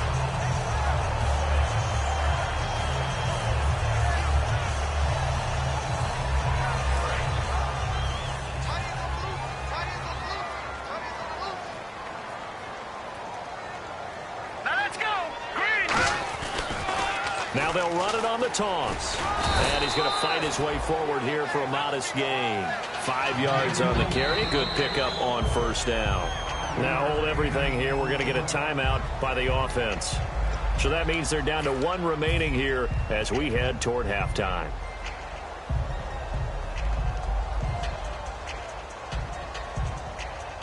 Second down to the offense, needing 5 yards.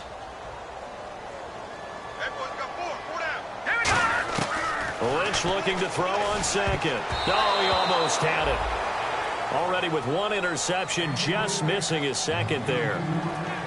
A pretty rocky start in this game for the guy throwing the ball. Already has thrown 1 interception.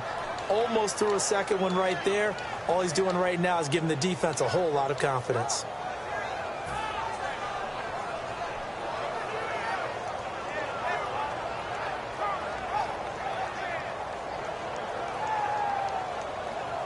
So incomplete on second down. Now they'll look to convert here on third. Detroit! Detroit! All right, here we go. From the gun, it's Lynch.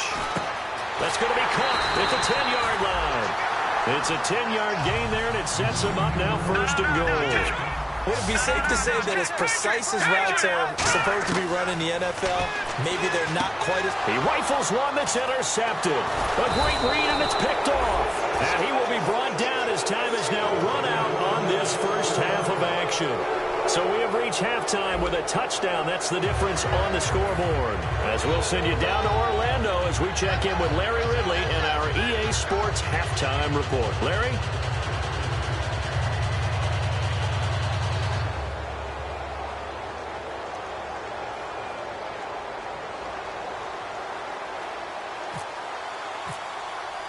Both teams appear ready for the fight ahead, and we resume action here in quarter number 3. This fielded a few yards into the end zone. And he'll take it up past the 25 to the 26-yard line. Now this offensive unit ready to see what they can do here. Looked like they had something going last drive. Then the interception happened. Will they recover? The memory they need to keep with them is that they did have something going. They were moving the ball on offense, had a nice seat. There he goes left side. The 20, 10, touchdown. A great effort there with touchdown number 7 on the year. And his guys are going to add on to their lead. They blitzed defensively there, but he was able to slip through that first layer, and then he was gone. I think they won the leverage game, didn't they? Yes. Right? They saw the blitz coming. They got to him a little bit, but they leveraged it perfectly and found not just a crease, a gigantic hole. And off he goes, and he's still going all the way to the end zone. The kickoff unit is out on the field, and they will send this one away. That's fielded in the end zone. And a pretty good return here. He'll be stopped just shy of the 25 at the 24-yard line. Now we take a glance at the offense as they work their way back out for their first possession of the second half.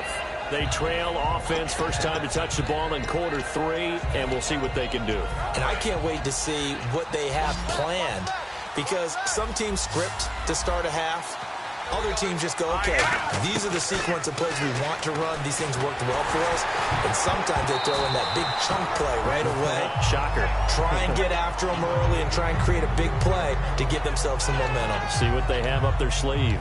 So much of this game is about leverage. We always talk about low man wins in the trenches. Well, it's like that in just about every position. And sometimes, if you lose that leverage and you're losing the battle, just jump up at the line of scrimmage and try and bat the ball away. And that's exactly what happened there. Second down following the incompletion.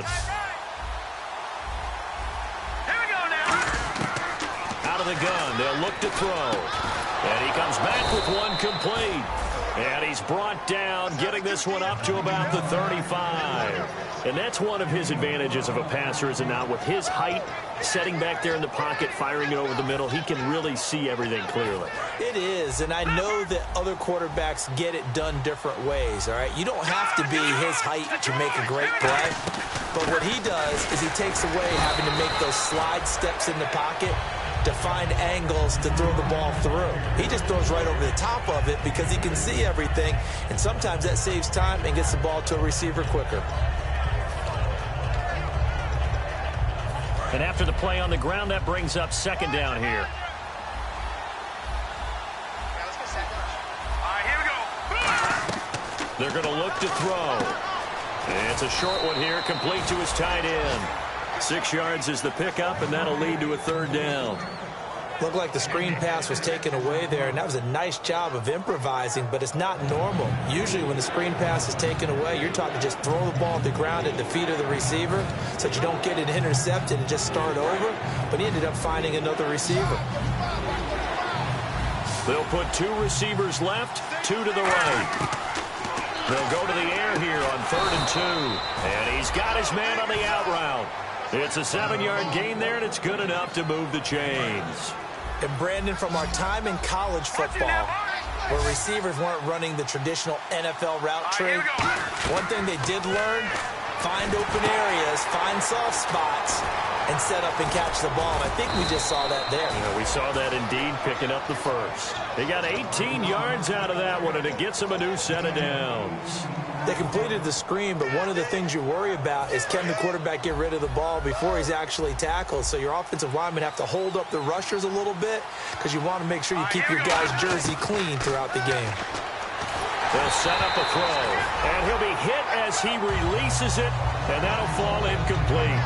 One of the great coaches said football is really a simple game. Rush theirs, protect yours. And he's talking about those guys throwing the football. In this situation, the rush won the quarterback and forcing him into an incompletion.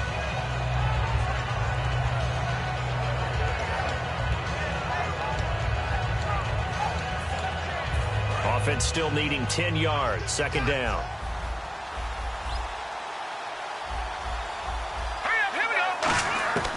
Again, he'll drop to throw. Going for the deep ball. And it's caught. Touchdown. Their dangerous wide receiver. His first touchdown on the year. And his guys are able to make this a close game again. The fly route works for the TD grab. And you know what the receivers love to say? If we get even with the defender, we're leaving. And that's exactly what he did, all the way into the end zone. And then he was on the business end catching it once he got over the stripe.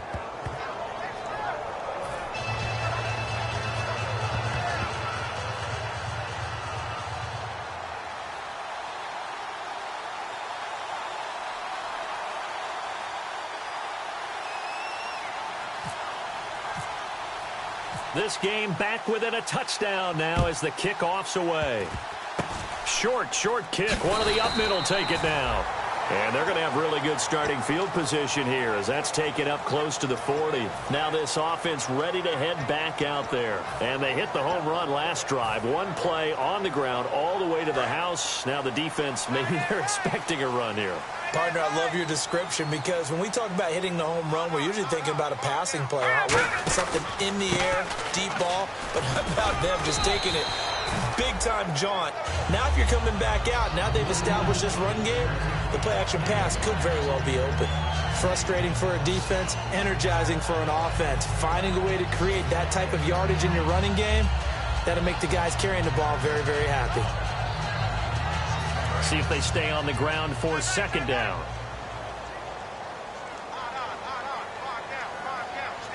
They come out here in the eye. Now they'll run it on the toss. And this one's going to go the wrong way. Losing yardage back at the 42.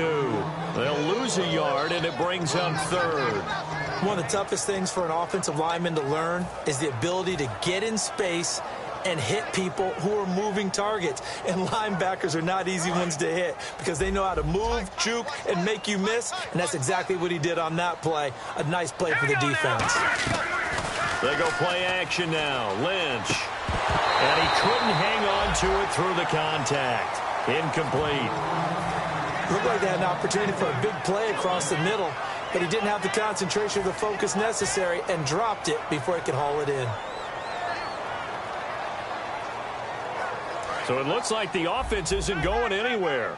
They're going to go for it on 4th and 7. And they'll indeed go for it with Lynch. Open man, the tight end Rodgers. And he takes this one down all the way near the 30. 26 yards on the play there. And they're able to pick up the conversion here on 4th down. So after that big play, let's see if they can catch their defense maybe on their heels. Now they'll run it on the toss. He can't bring him down. The weight room does work. Call it a gain of 4 on 1st, and that'll make it 2nd down. Not a run that you're going to write home about, but still a good first down run. That's what an offense calls staying on schedule. 3 to 4 yards on first down, you're set up very well for the rest of the drive. Now they'll run it on the toss. And not much of a hole there as he gets it down to about the 24-yard line. And still about 3 yards shy of a first as the 4-yard pickup brings it to third down. So they run it on second down. Now let's see what third down brings here for the offense. They'll put 2 receivers left, 2 to the right. Now Lynch to throw. And a quick throw here, that's complete. And he will have a first down at about the 21-yard line. So he makes the grab and the chains move forward. Nice job by the offensive line giving them time to complete that first down pass.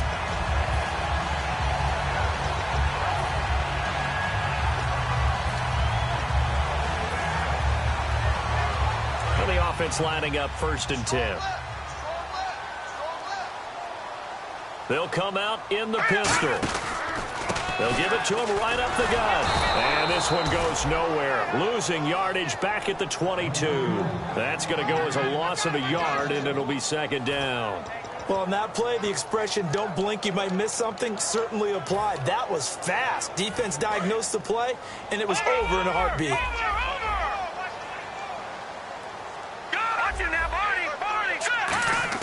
On second down, Lynch. Firing quickly here, and that's complete. 8 yards on the completion, but now they face third down. Here comes play number 9 now as they come up on a 3rd and 3. Lynch now throwing on third. This will be caught just inside the 10. And he picks up the first as he's able to take it down to the 7-yard line.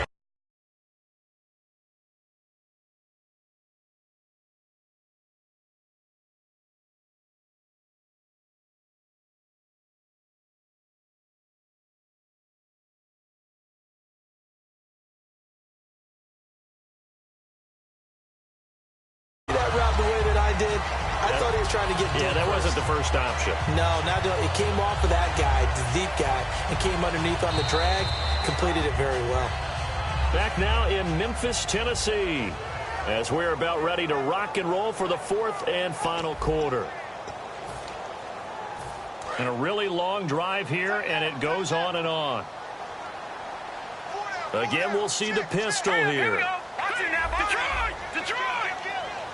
Another pistol look here.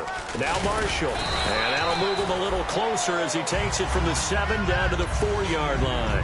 The 4th quarter here, they've got the lead. They want to keep it on the ground. That's what they're doing. Smart football. Keep the clock grinding. Keep it going. But you got to figure now, they're going to see more people stacked up in the line of scrimmage as they try and bleed it out. They come out here in the eye. Now they send the tight end in motion left. Now they'll run it on the toss. And he is into the end zone for a touchdown. A great play there with his 2nd touchdown of the game, number 8 on the season. And his guys find a way to stretch that lead. To try here for the extra point.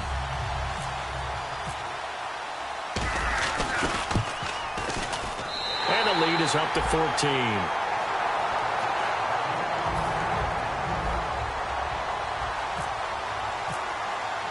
Out is the kickoff unit as they run up and send this one away. That's fielded in the end zone. And he'll take it back to about the 19-yard line. So out now comes the offense back onto the field.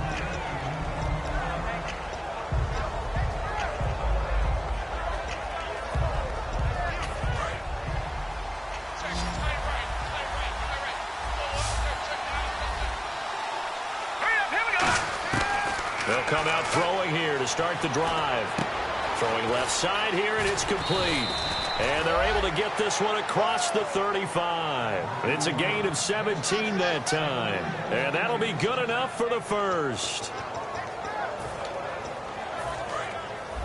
Looks like the defense in press coverage here. They'll put 2 receivers left, 2 to the right. They'll look to throw here on first down. And he will find his man on the outside. And getting this just shy of midfield, they'll spot it at the 49. I know many people like to throw to the tight end, maybe in a little flexed out position because he creates mismatches with his size. But slot receivers do the same thing with their quickness, their speed, and their route running savvy. On first down, he'll drop to throw. He'll try and set up the screen. It's complete. And he is going to lose yardage here. It's a loss of 4 there, bringing up second down. You know the key to a good screen pass is, don't you? Bet you're going to tell me good blocking? Well, good blocking eventually. But first is good acting. You want to let the defenders go past you, leak out to whichever side or even in the middle where you want to set up the screen, and then you do your blocking. How about the read, though, by the defensive guys? They weren't fooled at all and actually ran with the lineman to where the play was and smothered it for a loss of yardage.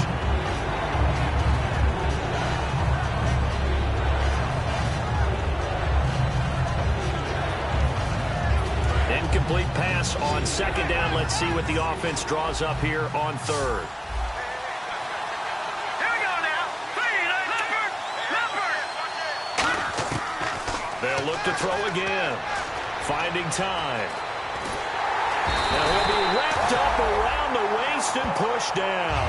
And the defense coming through on third down. A loss of 7 to bring up fourth.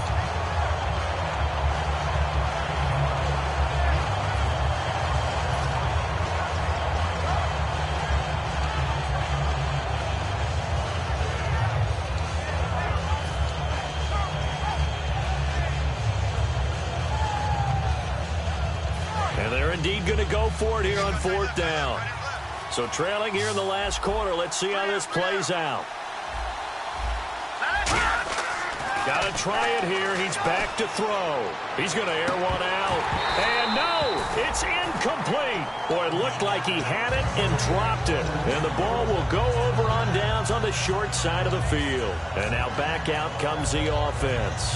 And that recipe on their last drive that resulted in a touchdown looked pretty good, so they'll be hoping to do that once more.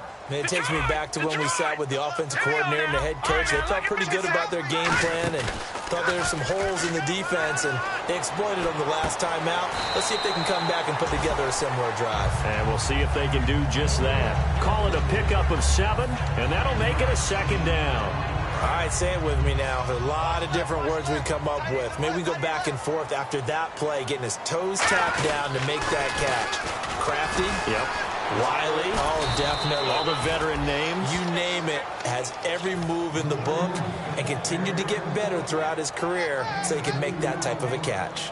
Well, I think we know by now that every run is not going to be broken and get all the way to the end zone. But these short ones still have their value. You can still set up your play action and throw the football. You control the clock because you have the ball and they don't. And often the physicality sets the tempo for the game. And he's able to get the first here as he's taken down at the 25. And that pickup of a first down, that's going to leave a mark because they really needed to stop them there, didn't they? So frustrating. Defensively, you're a play away from getting that football back here down late. Tough. Now they've got to find a way to create a turnover or a takeaway. Otherwise, this one will probably get away from them. And it pops free. The collision there jarred the ball loose and brings up second down. It looked like they had something there, but I think that he was thinking about running with the football before he actually hauled it in, and that led to a big drop. They come up in an offset eye. And here's Marshall. And able to push his way forward here for a good little gain. Give him 5 on the carry there, and it'll set up a third down. And there's a run to be happy with. Good, solid yardage. He'll take that any time you hand the ball to a back. From the gun on third down, it's Lynch. Got a man, and he hits him in stride. They get 9 yards there, and they get a first down.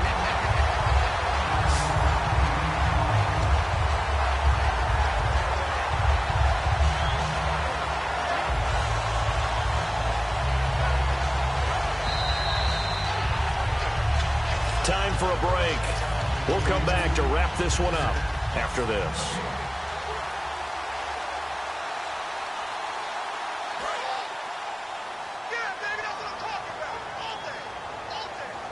They come out here in the eye. And to give this time to the tailback. And he'll get this one down to about the 10-yard line. Just a yard on the pickup there, and it'll bring up a 2nd and 9. And quickly, they get to the line. Okay, no score on that play, but this guy's been a touchdown machine all year long. You know they trust him with the football. Give him 3 on the run there. Now they're looking at a 3rd and about 5. Now here's a timeout coming on the defensive side of the ball. It's just their first. They've got 2 more to use here in the final stages. And on 3rd and 5, this will be the 8th play of the drive. All right, here we go. Blue 90. Blue 90. From the shotgun, it's Lynch. And it's caught. Touchdown. Richard Rodgers, his 5th touchdown now on the year. And his guys are going to add on to their lead. They have the lead in the 4th, but still passing. Finding the big target for the touchdown. Now that lead grows even more. Everybody gets to join in the fun. You know, it doesn't have to just be the wide receivers catching touchdown passes. The tight end doesn't just have to do just the dirty work inside. He gets a chance to get into the end zone as well. This is fielded a couple yards deep. Fighting him off. Just ran right through the trash. And he will take it back only to about the 13-yard line here. And here now the offense heading back out there. They've lost this one. Their offense has struggled. Do they try to put together something here at the end just to take into next week? Yeah, sometimes teams want to do that and coaches want to. I remember one time I was on a team and we were losing late in the game like this, and you knew it was lost. It was over, right? And the coach called a running play and pretty much said to everyone, I want to see something executed well before we get out of here. And that was the message to the team. Just something to build on. Just something to build on, get it done, and maybe we can look at that and say, we'll get better as we go forward. And a nice carry there of 15 yards. And now it looks like they're going to be in the hurry-up. Now that run is one to build on, and I know it sounds like a cliche. And he's going to be wrapped up and driven down. Jalen Smith in there to get him, and that's sack number 6 for him on the year.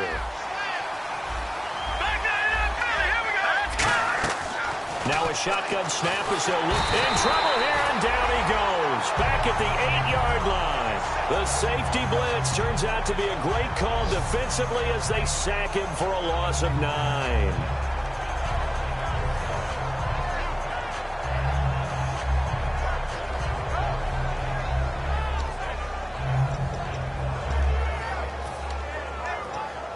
And the O-line will have to do a better job protecting here on 3rd down after that sack.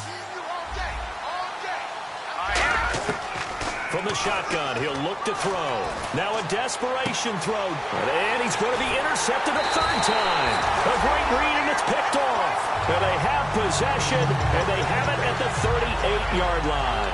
Out comes this offensive unit as they get set to take over here. They have the dream scenario you hope for coming into the game. Just one kneel here, and this game should be over. And it's always the final play of preparation each week. The practicing of the kneel-down formation, the victory formation. We've got a game in hand, and that's all they're going to want to do now. They'll put someone back deep just in case something goes haywire.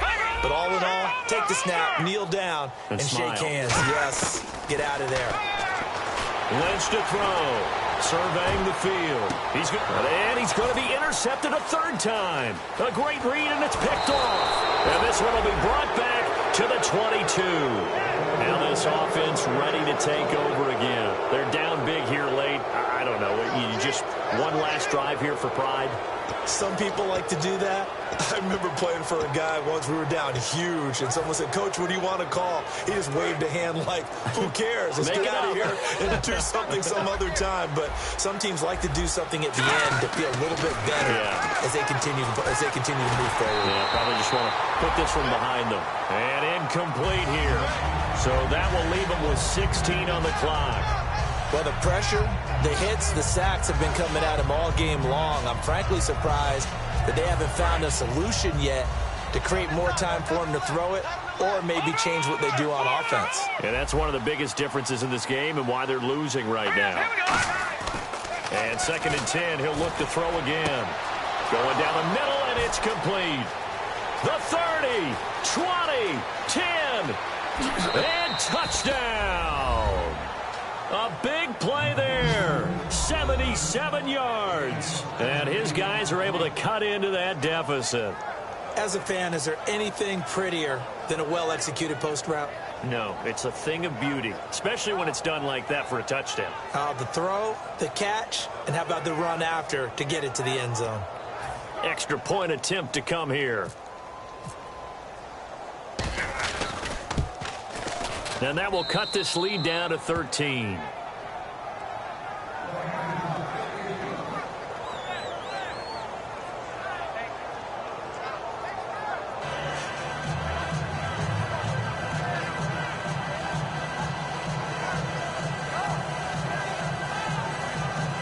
So time definitely not in their favor. Down 2 scores, but they'll try the onside kick.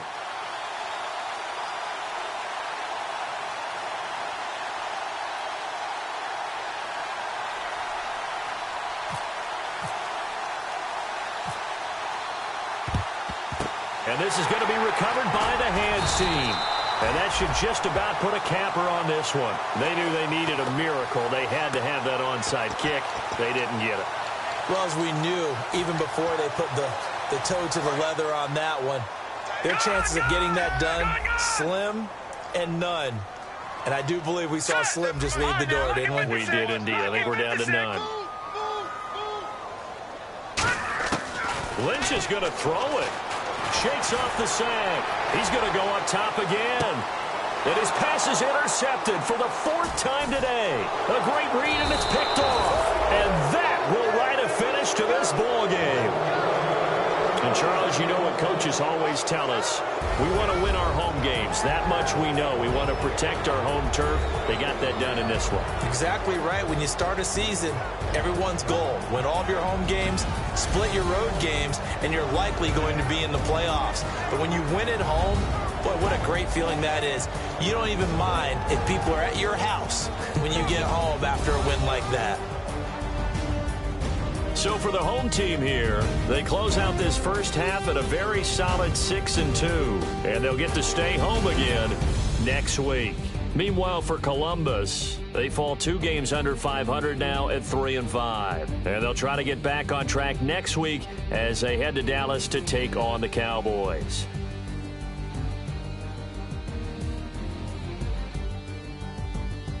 So that's a wrap. For Charles Davis, I'm Brandon Gunn.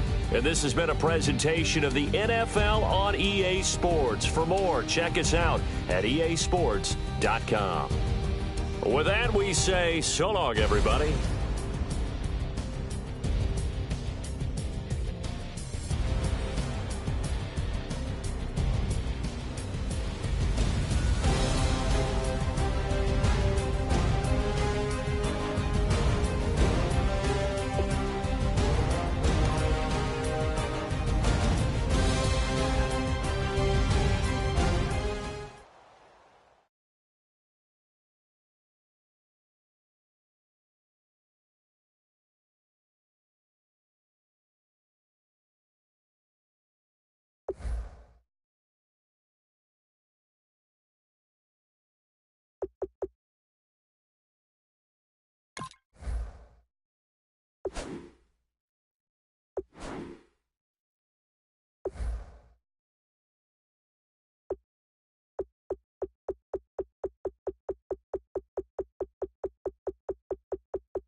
everybody. I'm Larry Ridley.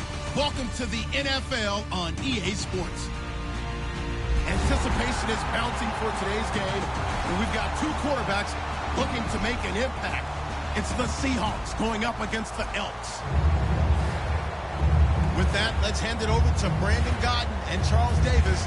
They've got the call on this Week 3 matchup. All right, Larry, thank you very much. It's the National Football League presented by EA Sports. Coming up, we've got what should prove to be a good one between the Seattle Seahawks and the Salt Lake City Elks. It's the first weekend of autumn, and the NFL is in full swing as off we go on EA Sports. That'll be taken in the end zone. And he's able to get it across the 20, but not by much, as he's marked down at the 21-yard line.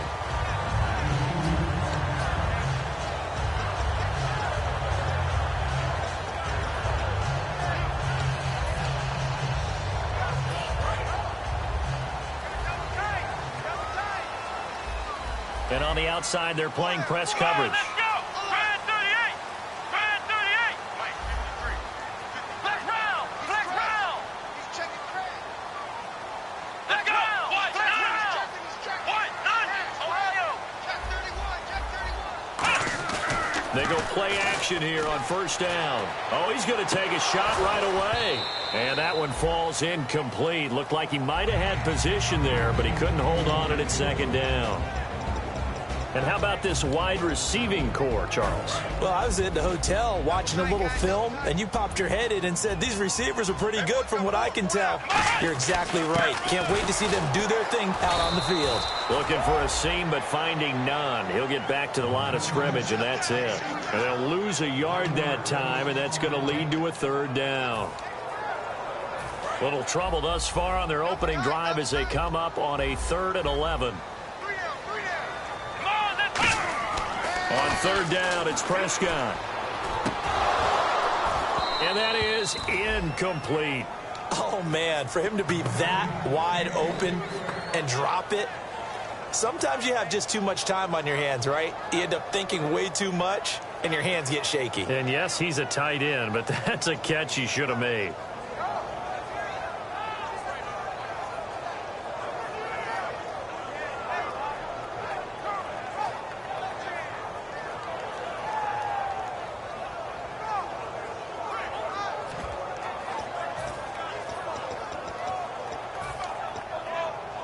Okay, look at this. The punt team nowhere to be found. They're on the sidelines. Offense going to go for this on the opening drive.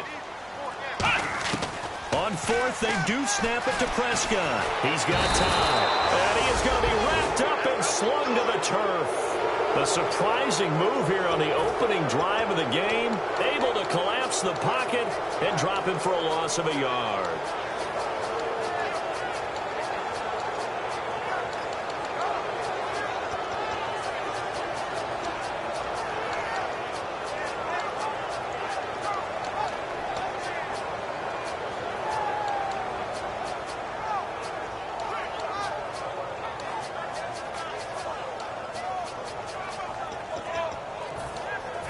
Really nice starting field position here for the offensive unit. Time running out here on the play clock. Now a first carry for their fullback. And they'll get him down right around the 16. Give him 3 on first down. It'll set up a 2nd and 7. And this O-line, it is the lifeblood of the offense. They establish the tone. Mean, nasty, physical. They can't wait to get after people. That allows the rest of the offense to feel confident.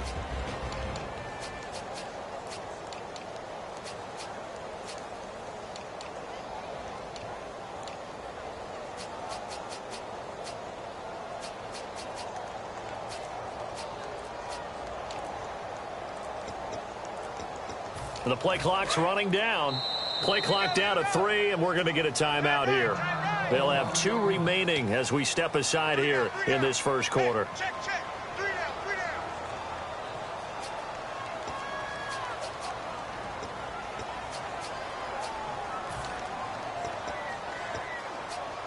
7 yards to go on 2nd down.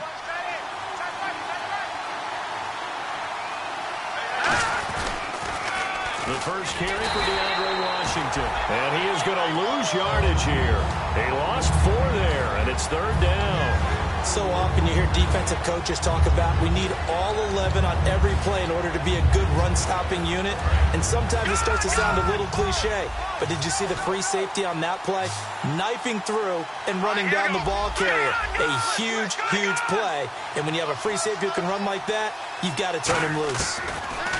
They'll look to throw. Nowhere to go here. He lost the football. It's going the other way. And a return across midfield and to the 46-yard line. Now this offensive unit ready to see what they can do here. And last time they were very fortunate, this offense. They went for it on 4, turned it over in their own territory. But the other guys held up. They didn't give up any points. So how about the guy with the #1 headset on the sidelines, the head coach? That was planned going into it, not necessarily to not get the first down or to have the defense have to hold But he up. trusted his defense. Trusted his defense very much, and I think that's how he's going to play this game. Go for it, be aggressive, because I've got the wild bunch backing me up over here on my own sideline. Now we'll see what his offense can do.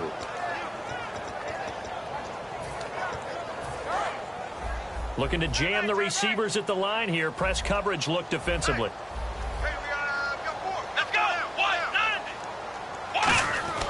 Second down, Prescott. Wide open receiver complete. A good pickup there, 26 yards.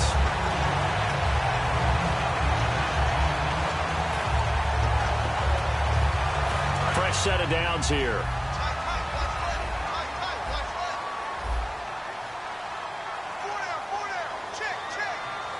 They come up in an offset eye. On first down, it's Gurley. And they'll get him down right about the 20. Give him a couple on the carry there, 2nd and 8. And that linebacker group today could be very key. As we were preparing for this game, you pointed out to me as we were watching film that the linebackers look like an elite unit. I agree with you totally. They move around, fly to the football, and take it away from offenses. In the red zone this time.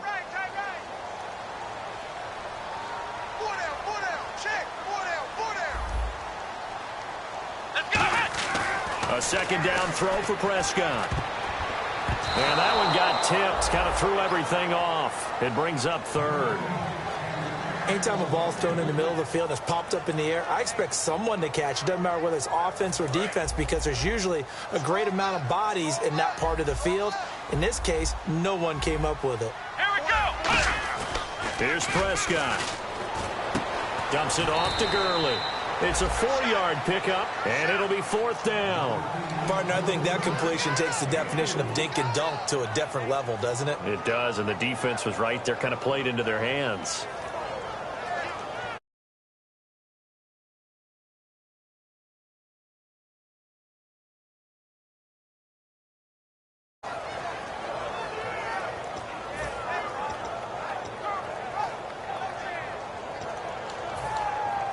And no field goal try here from the red zone offense out there. They'll go for it on 4th.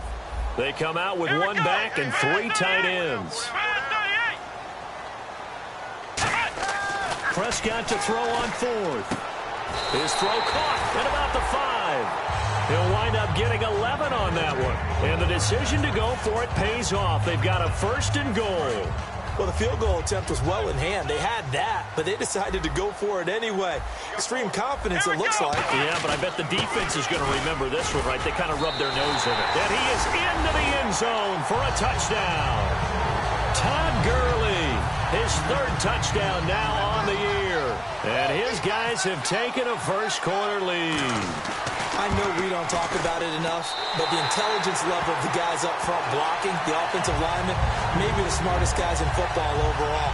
Add in a little bit of athleticism and a whole lot of toughness, you got a lot to deal with, don't you? That's why the guys in the backfield get them really nice Christmas gifts, right? If they're smart, they do. That'll be taken in the end zone. And last year, that would have been a net gain of 5 on the return. This year, he stopped where he would have been if he had taken a knee, and that's at the 25.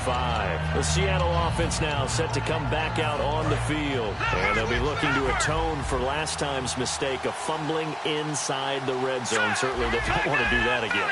And so much emphasis placed on red zone offense. I mean, you have periods devoted in practice just for that because everyone knows how vital it is to put points on the board when you've entered that part of the field. And to come away with nothing, that's difficult for a team to handle. And difficult, and now we'll see if they can make it less difficult on themselves on this drive. And the linebacking core could certainly be crucial today. They do everything really, really well. Fly to the football, defend the pass, you name it, they do it, as well as set the defensive front. They'll lose a yard, and it brings up 3rd. There's so many things that go into playing the position of linebacker. Some of them are actually subtle. Doing the drill work that you do all the time in practice and carrying it over to the game. Get rid of blockers and get to the ball carrier, knock him down for a loss. They'll put 2 receivers left, 2 to the right. Off the play fake, he'll look to throw. And he takes a shot on the release as this will be incomplete. 3rd down is a down. Both sides know they absolutely have to win. And the name of the game for the defense is pressure on the quarterback. But pressure on the quarterback with contact, that's how you end up winning it.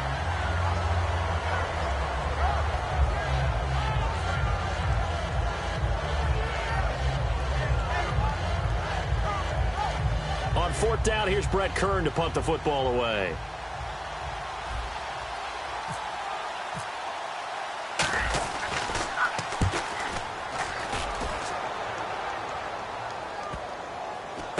this one will wind up being down just outside of that 20-yard line. Now this offense ready to head back out there. And they were able to punch it in the end zone last time. They'll be looking to do that again here for the defense. Obviously, they'll be looking to stop them from punching it back in the end zone. It always is punch-counter-punch, isn't it? And which team has the advantage? Well, let's just go back. Last time on offense, they rolled downfield, got into a good rhythm. You can see a little more bounce in and out of the huddle. You can see the sideline really get into the game. So defensively, you're thinking to yourself, how do we take that away from them? How do we get the advantage back? Let's see what they come up with. I think pressure is always the first way to go. You love pressure. I love it. We'll see if they dial it up this drive. And they're behind the sticks here a bit now, dealing with a 2nd and 12. The one running back is Gurley. And he'll get it up the middle. Trying to find a lane, but instead he'll get back to the line of scrimmage and no more. Maybe a gain of a yard that time, but yeah, from the spot, actually no gain. So 3rd and long.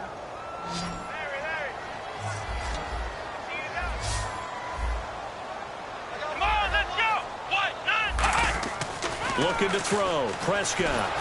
And this is going to be incomplete. Devontae Parker was the intended receiver. And it brings up 4th down. They got pressure there and only rushing 3. And there's a defensive coordinator right now who is celebrating not just getting home with 3 there, but realizing if that's the type of pressure he can get in the entire game, then his pass defense is going to be excellent. You're dropping 8. Where are you going to go with the football? Now look at this, 4th and 12, and they're going to line up to go for it. Let's go.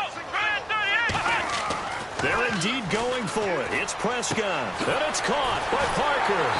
And he's brought down after a good gain. It'll be a gain of 24 on the play. And they're able to move the chains as they convert on 4th and long.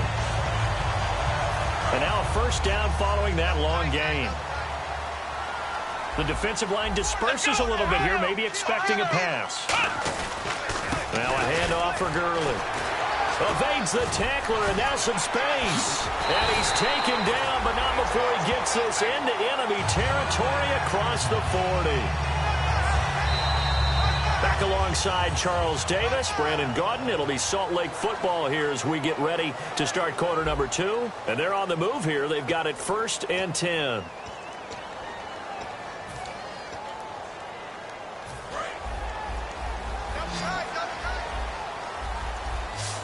And the D-line pinching together must be expecting the run. Gurley again here on 1st down. And he won't get much. Maybe a couple. Down inside the 35 to the 34. We always like to talk about defense in terms of levels. 1st level defensive line, 2nd level linebackers, 3rd level defensive backs. On that run, that was what we call a 1st level run, and it was stopped by a 2nd level player. 2nd down following the run.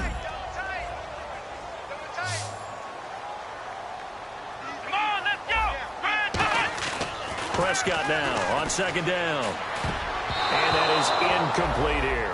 Devontae Parker, the intended receiver, and that takes us from 2nd to 3rd down. It's always a good play when you're able to bat a ball away or down, because if you actually tip it in the air, now the offense is getting a 2nd shot at catching the football, or another receiver may come along and grab it out of the air and turn it into a big play.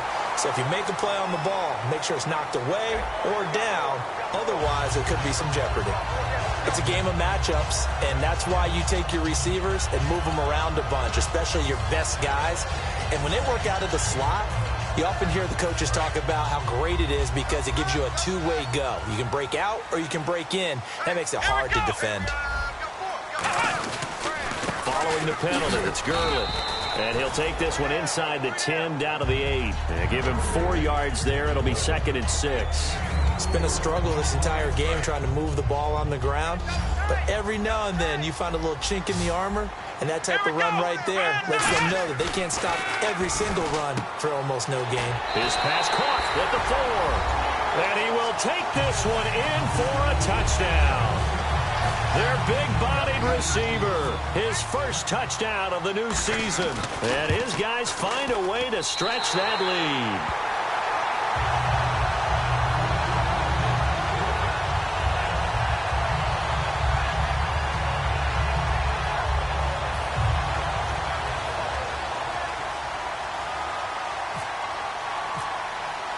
Now Catanzaro after the touchdown to kick it away. That's fielded in the end zone. And with a new rule, that decision to bring it out will cost him about 5 yards as he only gets to the 20. Here come the Seahawks now, set to take over on offense. And still no points on the scoreboard. You're coming off of the 3 and out. They're just looking for anything to grab onto right now, aren't they? I'm wondering if someone's going to take charge in the huddle. You know, we always look to the quarterback, but sometimes it's another player on the team, a star, a veteran, someone with some excitement and energy. It's like, all right, guys, let's shake things up and let's go, because they still have an opportunity to make things happen. Shake it off. Watkins alone on the left side. Now a shotgun snap as they'll look to throw. Looking middle, and that's complete. They'll wind up getting 10 back as that sets them up for 3rd down. In today's football, where receivers break tackles, make people miss, get upfield for the extra yardage, when you see a play like that where it's caught and he's dropped on the spot, that's a big-time play by the defense. Back to throw here. He's going to rifle one deep left side. Sammy Watkins, the intended receiver, and it's 4th and 3. One thing I know from experience is that when the deep ball is thrown and you're the defender, you've got to fight that little bit of panic that emerges. You've got to play the ball really well. It's a 50-50 jump ball play, and guess what? They took a shot. How are you going to win it? And in this case, they managed to get it done. And they're going to at least line up to go for it here on 4th down. They'll put 2 receivers left, 2 to the right. They'll drop to throw. Looking left side, it's complete. He's got it. And he's going to have the 1st down at about the 38. It'll be a gain of 11. And on 4th down, they're able to convert and move the sticks. They'll look to throw here. Quick hitter here, it's complete. 7 yards, the pickup on the pitch and catch. Slant route's effective no matter who's running the route and catching the ball. But when you have a receiver of that stature, you have to be a little bit more precise throwing it. You don't have the same catch radius with the bigger targets. Sammy Watkins, the intended target, and it's 3rd and short. When you see passes knocked down by those guys I call the frustrated fullbacks, the linebackers, you know that in their zone coverage. Now whistles come in. We're going to get a timeout here by the offense. That's their 2nd, so they'll have 1 remaining here in this 2nd quarter. We'll be right back.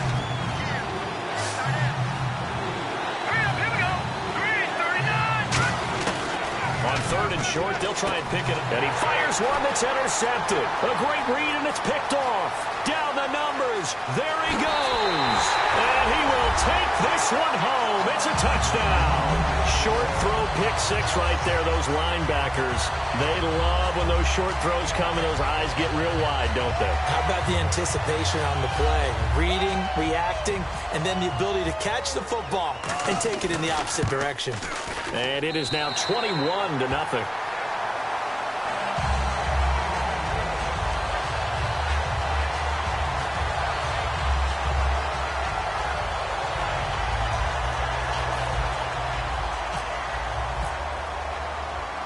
So they'll get another shot on offense following that pick 6. And now the kick is away. That's fielded in the end zone. And the decision to come out is going to cost him 5 yards with a new rule as he's taken down right at the 20-yard line. The Seattle now ready to march out of the field.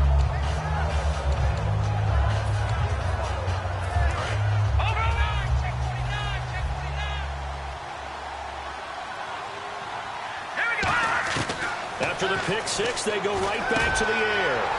Looking for Watkins, and it's intercepted. A great read, and it's picked off.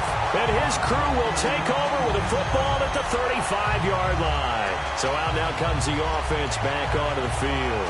And that last drive was very, very balanced, pretty methodical. You think they go that route again? I'm always of the school that until they stop me from doing something, I'm going to continue. And I think that that's exactly what they'll look to do. But the beauty is the balance that they've created sets up opportunities for big plays. Looks like a run, turn into a play action, and throw one deep. A loss of a full 3 yards, and now it's 2nd down. And that was a nice play by the defense. And it is tough to be an offensive lineman nowadays, especially if you're dealing with how the defensive tackles have evolved.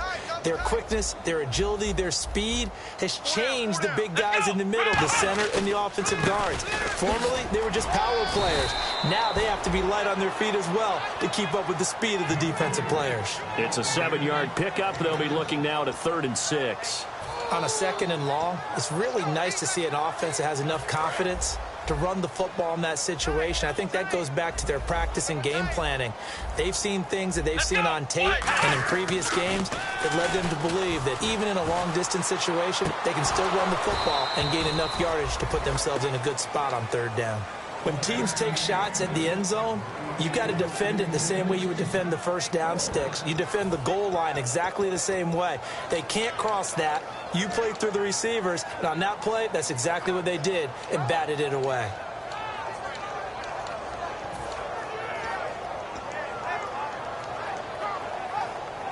So they're going to come to the line here, and it appears try to go for it on 4th. Let's go! Prescott to throw on 4th. And it is incomplete. Jason Garrett might be wanting to reconsider the decision to go for it there. And the Seahawks are going to take over the football. The Seahawks offense now, they get set to go back to work. And last time, 1-play interception. So this offense, they should be fresh. That's a good way of putting it. And I can't wait to see what they decide to do with play calling. Because a 1-play drive where you throw an interception, a lot of people think the very next time out, run the football, don't give them a chance. Maybe play action? I think maybe you go play action, show your quarterback, you get a little confidence in him, and let him fling another one. He'll look to throw. And I think that one might have been intercepted, but he will be ruled out of bounds. So this will go only as incomplete.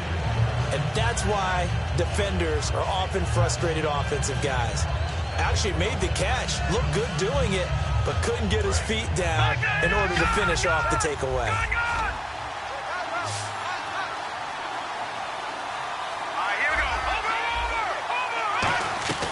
On 3rd down, he'll drop to throw. He's got time in the pocket. And a man over the middle, and it's complete. The pickup of 24 on the 3rd down conversion. Well, we know he's got the speed there. He needed the speed and the hands. A great catch. And because of that speed, you have to respect it as a defender. So you have to either play off or make sure you're somehow in contact with him. And he's able to do exactly what you said. Use the speed to his advantage and go up and get the football. That's a big-time play right there. All right, here we go. Good, good. They'll look to throw here on 1st down. So a minute 56 to play in this first half. We'll come back here right after this. So the incomplete pass brings up 2nd down.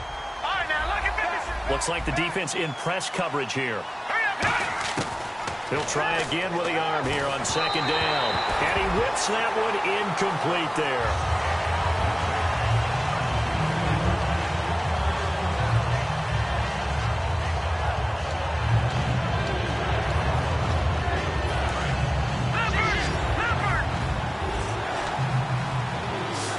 So the D-line's going to spread out. Back to throw again. He's going to fire one deep, middle of the field. And incomplete. The contact made the ball roam free and brings up 4th down. Well, they went for the big play there, but that drop could really hurt their momentum.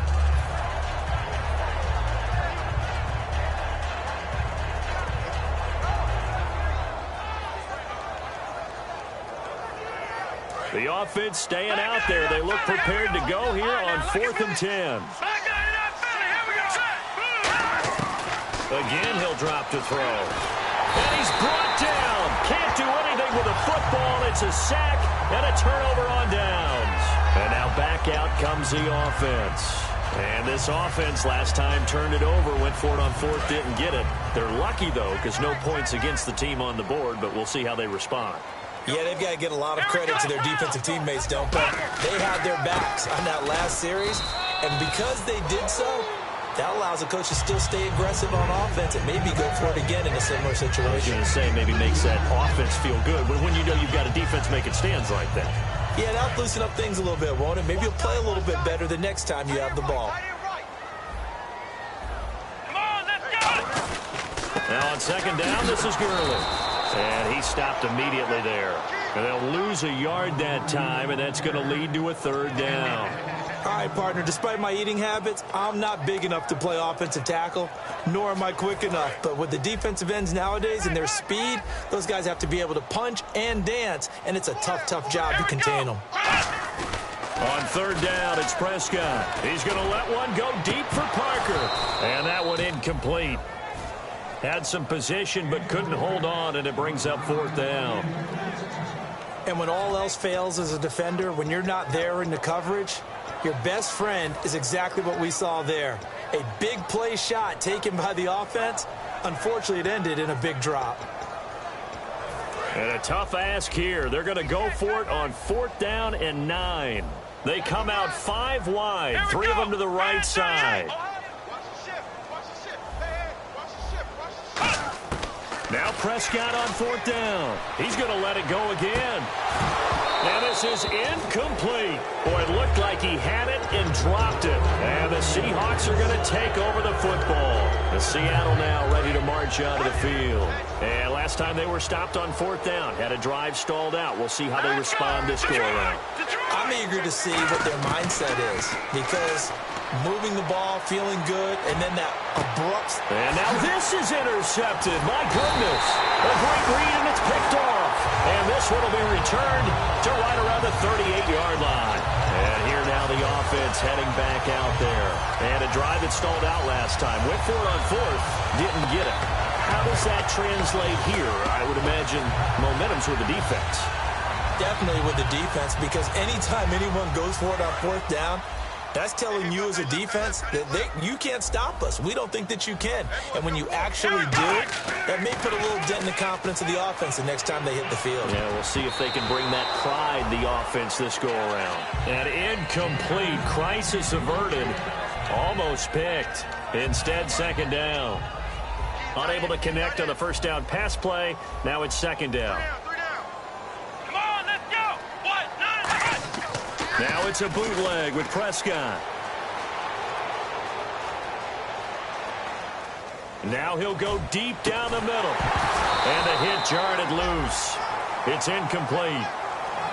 And you just know when that play call came in, their eyes lit up, because anytime you get a chance to take a big shot downfield, that's a lot of fun, and they missed an opportunity.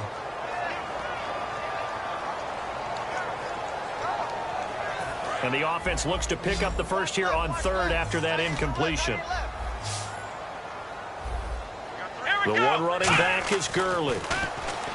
Prescott to throw it. And over the middle, this is Parker. And he will have the first down as he's brought down up near midfield. First down coming there on the intermediate passing play. That's been a point of emphasis, they told us in practice, using those medium routes to keep the defense off balance. And it wasn't just them telling us. We got to watch them practice it and work on it, because they've been trying to fine-tune it and get it right before this game. And I think they have to be happy with the result. Here we go! First down, Prescott. Nowhere to go here. He lost the football. So it goes as a fumble, but the key thing, not a fumble loss. Yeah, that stat's big, isn't it? I mean, I remember watching teams play. The ball might be on the ground a number of times during the game, but the other... And that's caught inside the 35. Touchdown! Their dangerous wide receiver in the final seconds of the first half. And his guys are going to add on to their lead. And that's a lead that excites a team as they head into the half. Good way to finish things off. Yeah, able to extend that lead, and you always say it, that can totally change the complexion of half number 2. Yeah, it changes your morale, changes your outlook. But even before that, let's see if they decide to kind of squib kick or what they're going to do on the kickoff, because you don't want to give up a big play right before the half ends. Good point. Now Catanzaro after the touchdown to kick it away. And a fair catch signaled for and taken successfully. And Seattle now ready to march onto the field. And from this spot in the field with the clock where it's at, you think we're just going to see a knee and that's it? And I think in this situation, that's the proper play. But we do know there's some risk takers out there that may want to take one more shot before the clock runs out.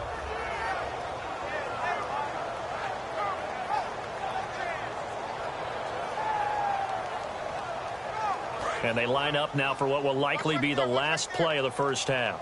They'll put 2 receivers left, 2 to the right. They'll throw now on the final play.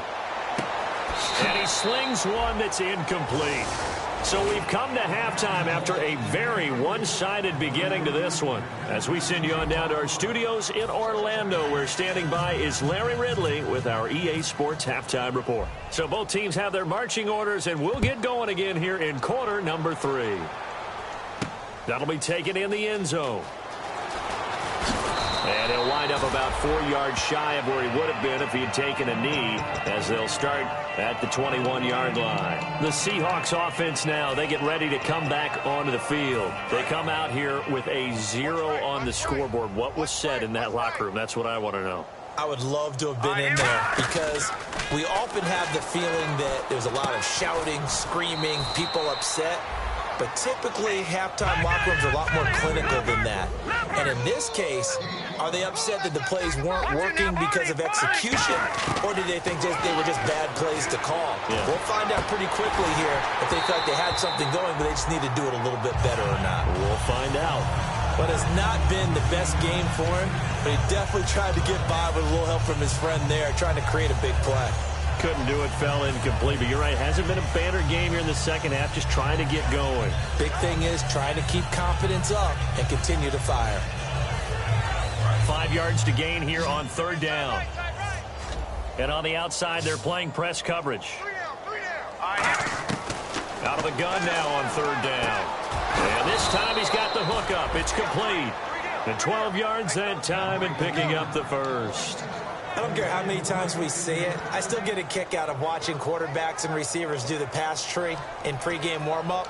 But I always remember that when we go to practices, we see that after practices as well. They really tune it up, don't they? They tune it up. They know why they do it for these situations. First down. And they build that trust, and that's why they're able to find him in this type of a situation. He was trying to get it into Watkins, and it's second down. This has been a really nice day for the defense. They've made it so difficult to find open receivers because they're able to squeeze the passing lanes down. A lot of what they're doing is communicating. Receivers in one area, receivers in another area. They're almost what they call passing them off from one defender to the next, even in zone defenses, and making it very hard to find an open spot for the quarterback to deliver the ball. Back to throw now on 2nd and 10. And he comes back with one complete. That catch good for 5. It's third down. Third down now following the completed pass. Looking to speed things up here, going with some tempo. Back to throw again. And he couldn't hang on to it through the contact. Incomplete. I'm not sure we could spot any tendency here on this third down. They could have run it or passed it. Either one was available. They chose to try and get it through the air, but they were unsuccessful.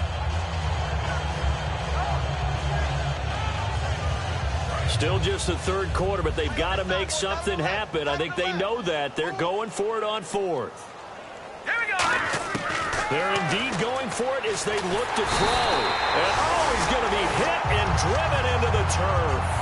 So certainly an interesting call there to go for it. In there to record the second sack of his young NFL career. And they'll start this drive with very good field position.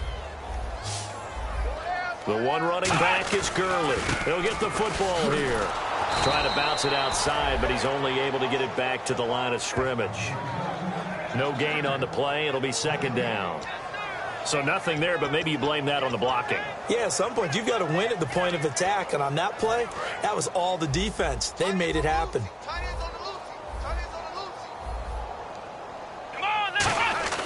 On play action, Prescott.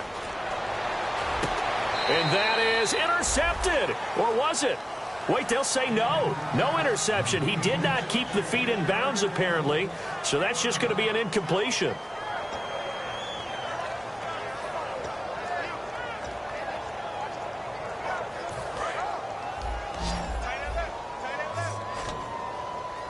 A nickel look by Seattle on third down. Yep, 5 defensive backs now. Under pressure, and he will go down. Sacked back at the 38. And now they're going to go for it. This isn't 4th and inches. This is 4th and 14. Here we go.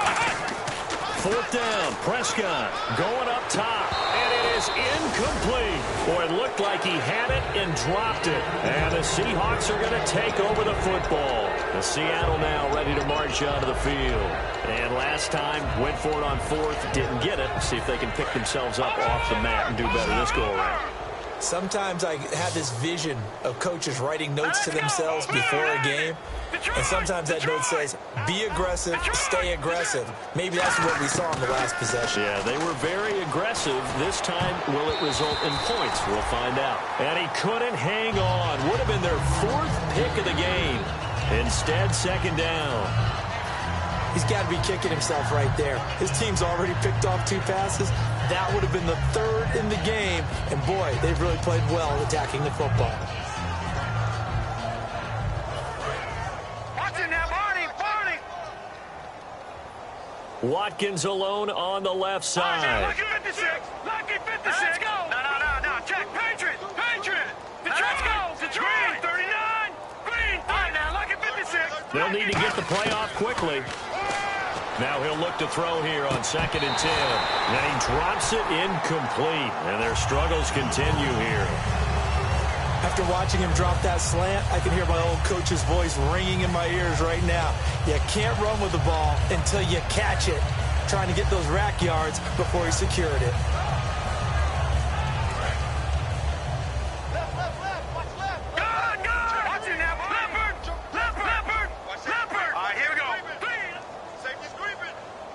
And the wideout in motion.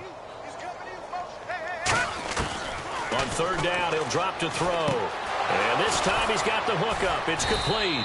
And he's going to have a 1st down as he's brought down at the 44-yard line. Some think the teams really won't throw a slant route unless you have a receiver that has a lot of stature to him. But sometimes he rifles one that's intercepted. A great read, and it's picked off. And his guys will take over at the 30-yard line. Out comes this offensive unit as they get set to take over here.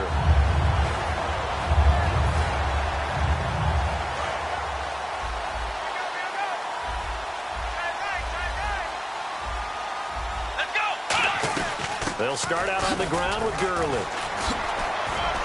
And he'll be tackled at about the 35. Give him 5 on the carry there, and it'll be 2nd down. You know how we get focused at end of the half and into the game situations about how much time's on the board and, you know, what you need to do? Sometimes you don't even have to worry about that. That's just smart football. You know, that kind of a lead, staying in bounds, it burns clock, even in a situation that we're not really focused on it. Call it a gain of 4 there, so it sets up a big play here. 3rd and a yard. Well, if you're a football guy, that's a pretty run because everyone is in sync right there. Obviously, the guy carrying the ball, but how about the people up front? Leverage, athleticism, they created some nice space for him. Watch tight end. Tight end's right. Come on. 4 down. They'll try and pick up the 1st with Gurley. And he brings this up to the 46. Good enough for the 1st. They get 6 on the pickup there as the drive will continue. 3rd and 1, partner. No need to be fancy there. Just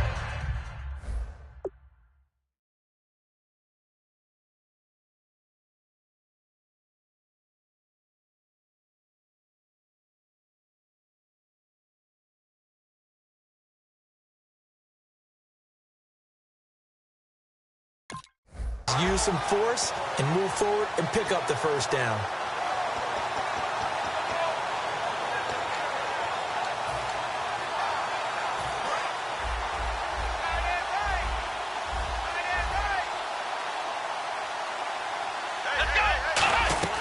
They go play action here on first down. Finding time. Nowhere to escape, and he goes down.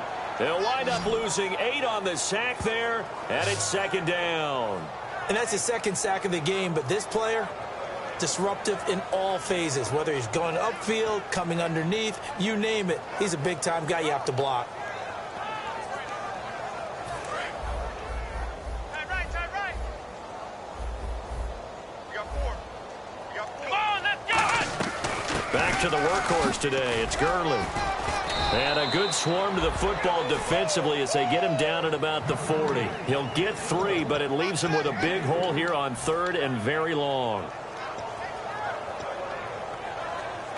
So following the run, we'll see what they do here on third down. Tight, watch left. Let's go! We got 3, 3 down. Third and long for Prescott. He's going to loft one deep left side here. And it's knocked away and incomplete. I guess they figure with a guy who is that hot downfield, who knows how to get the ball into the end zone, you throw it up and give him every opportunity, even though that one fell incomplete. Yeah, he's already been in the end zone multiple times. Tried to target him again deep there, but unsuccessful. And how about this? 4th and long, and they're going to go for it. Hey, we got 3 down. Let's go! What? 90! Ohio! On 4th, they do snap it to Prescott. He's going to take another shot here. Got a man, it's caught inside the 10. And he will take it in for the touchdown. A big play there. His 3rd touchdown of the season, all coming in this game. And this offense continues to pour it on.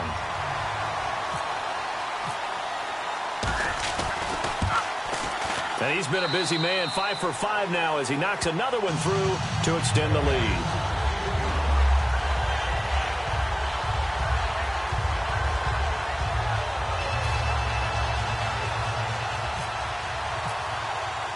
Now Catanzaro after the touchdown to kick it away. That'll be taken in the end zone. And he won't return this one. He'll go down to a knee, and they'll start at the 25. As Seattle now ready to march onto the field. And following the interception, we'll see what they can put together on this drive. I hear my old college coach right now. He always used to tell us before every game, the team making the fewest mistakes will win. What they're hoping is that last mistake is their only one of the game. Coaches, that's all they talk about, turnovers, right? Minimizing those and maximizing opportunities. Throwing right, and that's complete. And a nice gain of 21 yards. Well, they've been struggling in the passing game. Do you like the aggressiveness there? I mean, it worked on that play, but do you like it? I do, because a lot of the time you're struggling because your passing lanes are clogged. That usually happens when you're throwing the ball underneath. People start to press up on you. Push them deep. Find some space and open things up again. Being aggressive there, I think, will pay off for them. Steps away to his left. And he's going to be intercepted a 3rd time. A great read, and it's picked off. And they have possession, and they have it at the 38-yard line.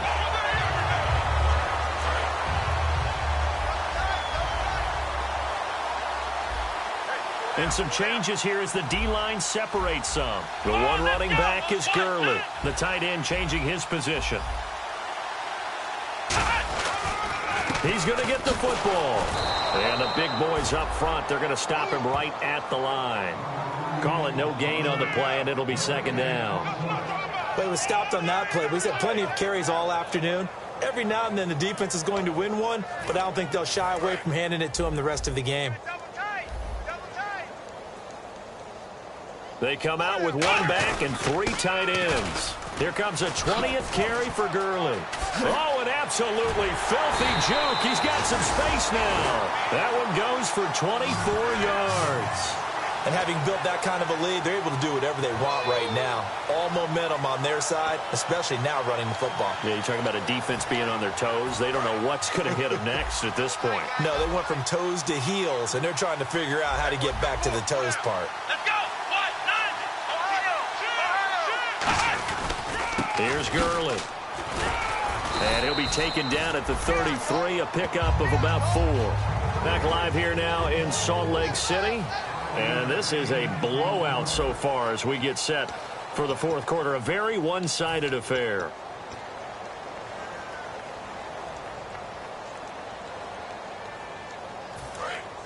Looking to jam the receivers at the line here. Press coverage look defensively.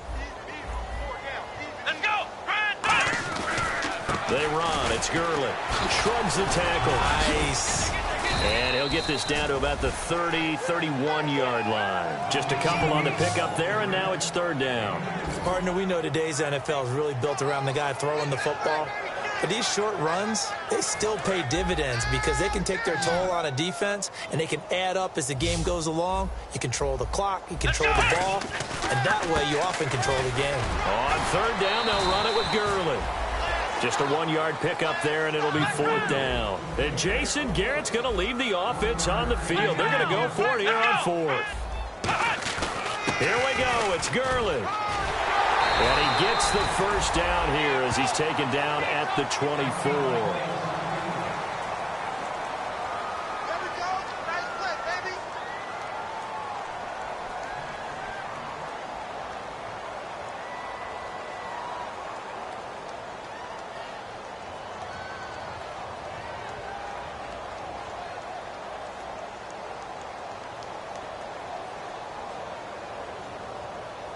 And here comes play number 6 on this drive.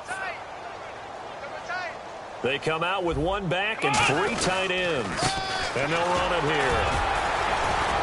And he'll be taken down near the 20 at the 21. 3 yards on the pickup there, and it'll be second down.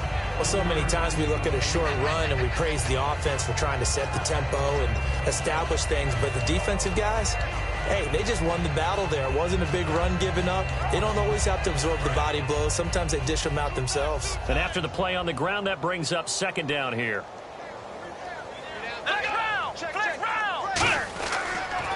Now a handoff here to his running back. And he will lose yardage and be backed up to the 24. He'll wind up losing 3. And now it's third down. Here comes the 8th play of the drive, and they need a full 10 yards on third down. Come on, let's go. Play fake. Here's Prescott. Hit as he throws there, incomplete. Putting pressure on the guy throwing the football is always good, but when you can couple that with contact on him that leads to an incompletion, as we just saw there, that's winning football. Now hold everything here. We're going to get a timeout by the offense. It's just their first. They'll be down to 2 remaining as we step aside here in the fourth quarter.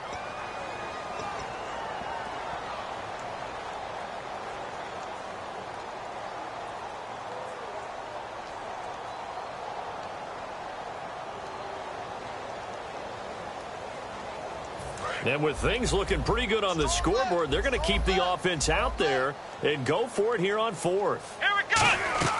Now Prescott on fourth down. And he fires one that's intercepted. A great read, and it's picked off. And he's free going down the left side. It's a foot race. And he will take this one home. It's a touchdown. So they go on fourth down. Not only do they not get it, it turns into 6 points the other way. Disastrous. And many people think you should just go ahead and knock it down in that situation. Turn it over for the offense. But I had a defensive coordinator recently tell me, we see that as a passive play. We don't do that anymore. We want the ball in our hands, and we want to head the other way. Probably also instinct a lot of times. If you see a lot of green grass ahead of you, go ahead and grab it. It's the exact right play to do. That's knowing when to break the rules and when to make a play that maybe you hadn't been taught. This is fielded a couple yards deep. They'll bring it back to just about the 25, call it the 24-yard line. Now this offense ready to take over again. And last time, decent field position through the pick 6, obviously costly. But they can't afford to just bunker in now. All right, good field position means go ahead and attack on offense. Try and press the advantage a little bit. They just have to be better with the football on this possession. So that didn't bother you too much, right? No, because it's exactly what you're supposed to do. You can't have good field position, not try to take advantage of it. Sometimes the defense makes a good play, too. And this is, oh my goodness, he pulled it in one-handed.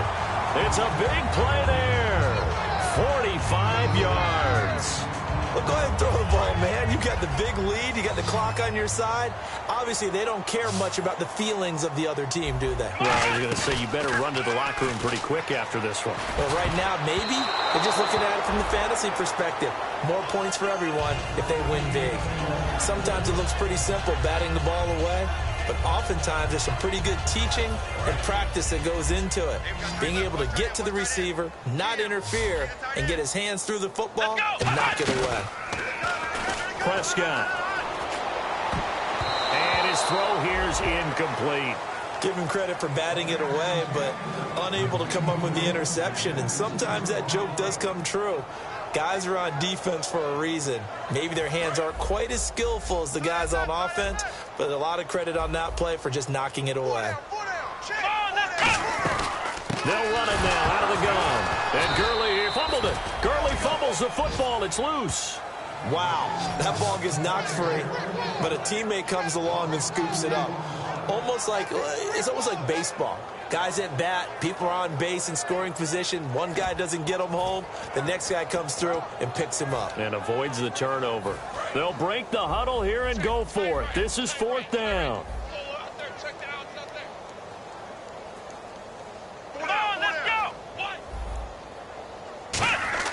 Prescott to throw on 4th. And this is incomplete. Boy, it looked like he had it and dropped it. And the Seahawks are going to take over the football. And Seattle now ready to march out of the field. And following the interception, just any interception, are you a little bit more cautious when you start that next drive, or no, you just throw that out the window? I think you are. I don't think that there's any way you can run back out there and go, totally didn't affect me. Let's just go ahead and be loose with the football again. You're going to take care of it, but you have to be careful about being too cautious because now you can't run any offense at all. Still want to attack. We'll see how they attack them here. Sure, that pass was incomplete as they made an attempt to get a big one downfield. But that's okay because the second part of that is if you don't get the completion, at least you've told the defense you're trying to stretch them out a little bit, and they may have to change accordingly. Offense looking to avoid a 3rd and long. It's 2nd and 10. They'll put 2 receivers left, 2 to the right. Back to throw now on 2nd and 10. And he comes back with one complete. And he'll be taken down, but not before he gets into enemy territory. They call it a gain of 19, and it moves the chains. And they're going to speed things up here. They'll look to throw. Oh, the ball comes out on the hit, but they'll say it's incomplete.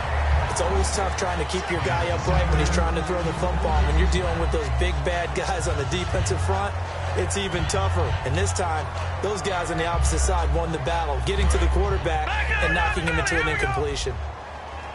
Watkins alone on the left side. He'll try again with the arm here on 2nd down. And he's going to be intercepted a 3rd time. A great read, and it's picked off. And his guys are going to get the football at the 28-yard line. Now this offensive unit ready to see what they can do here. They had a great drive going last time. They were moving the ball, and then all of a sudden it just stalled out. So we'll see what they can do here, Charles. And it's always easy to second guess when you don't get it on a 4th down try. But they had to like the feeling that they had going on offense. They want to continue to see if they can capture that again on this drive and maybe get in the same position. Yeah, and that's, like I said, they were moving the football. It's not like they went 4 and out, so I don't think it's a deal where the offense doesn't have confidence. No, I agree with you totally on that one. If anything, they may have gained more confidence. Okay, they stopped us once. That's all right. Let's keep moving it. Make them do it again.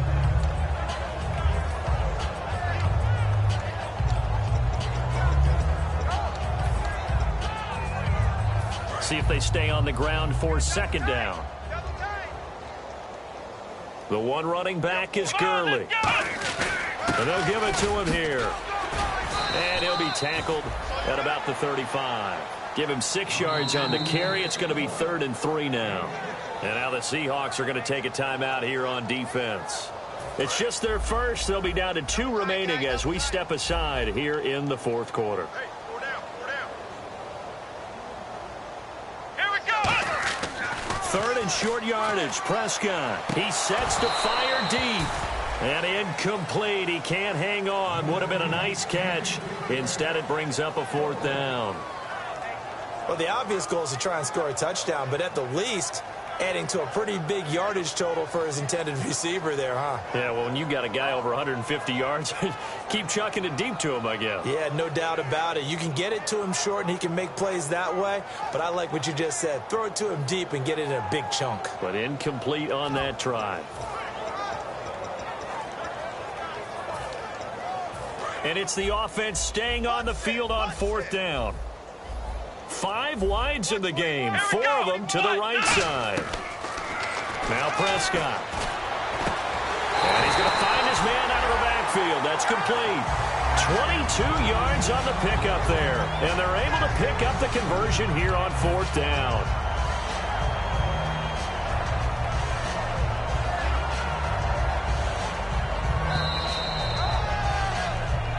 Time for a break. We'll come back and wrap up garbage time after this.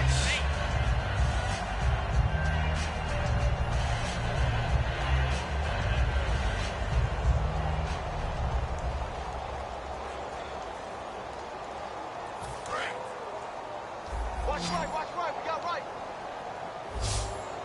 Yeah. Get on, On 1st and 10, Prescott throwing middle, and it's complete. A good pickup of 6 there on 1st down.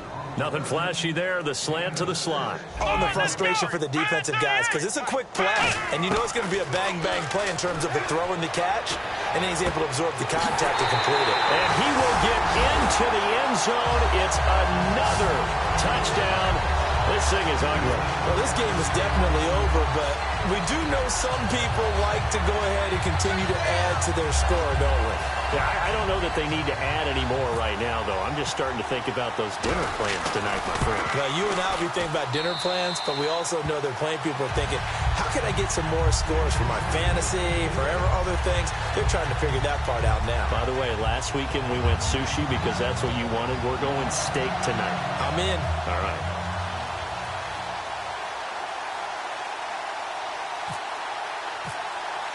Now Catanzaro after the touchdown to kick it away. That's fielded in the end zone. And he's up past the 20 to the 22-yard line. And Seattle now ready to march out of the field. They are just obviously getting shellacked here in this one, Charles. What's the message if you're a coach for this final drive in a lopsided game like this? For a lot of coaches, be honest. Don't forget today.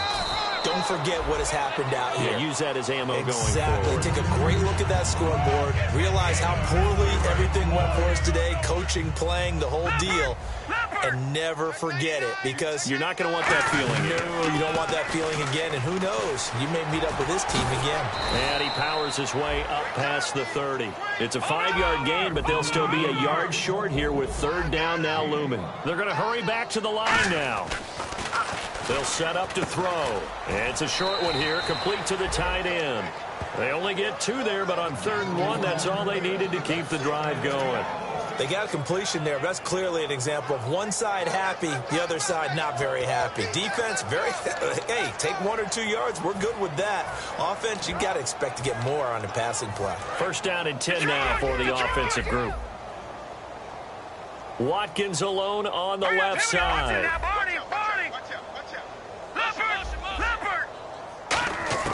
They'll look to throw now on 1st down. And he'll be hit as he releases it, and that'll fall incomplete. Well, that's the type of pass play that you need to wait for routes to develop. You need a little time in the pocket, but that's hard to do when you got people in your face. So incomplete on 1st. Let's see what 2nd down has in store. A handoff out of the pistol. It's Washington. No gain on that one as it brings up a 3rd and 10. Now here's whistles and another timeout. That'll leave them with just 1 remaining in this 4th quarter of play.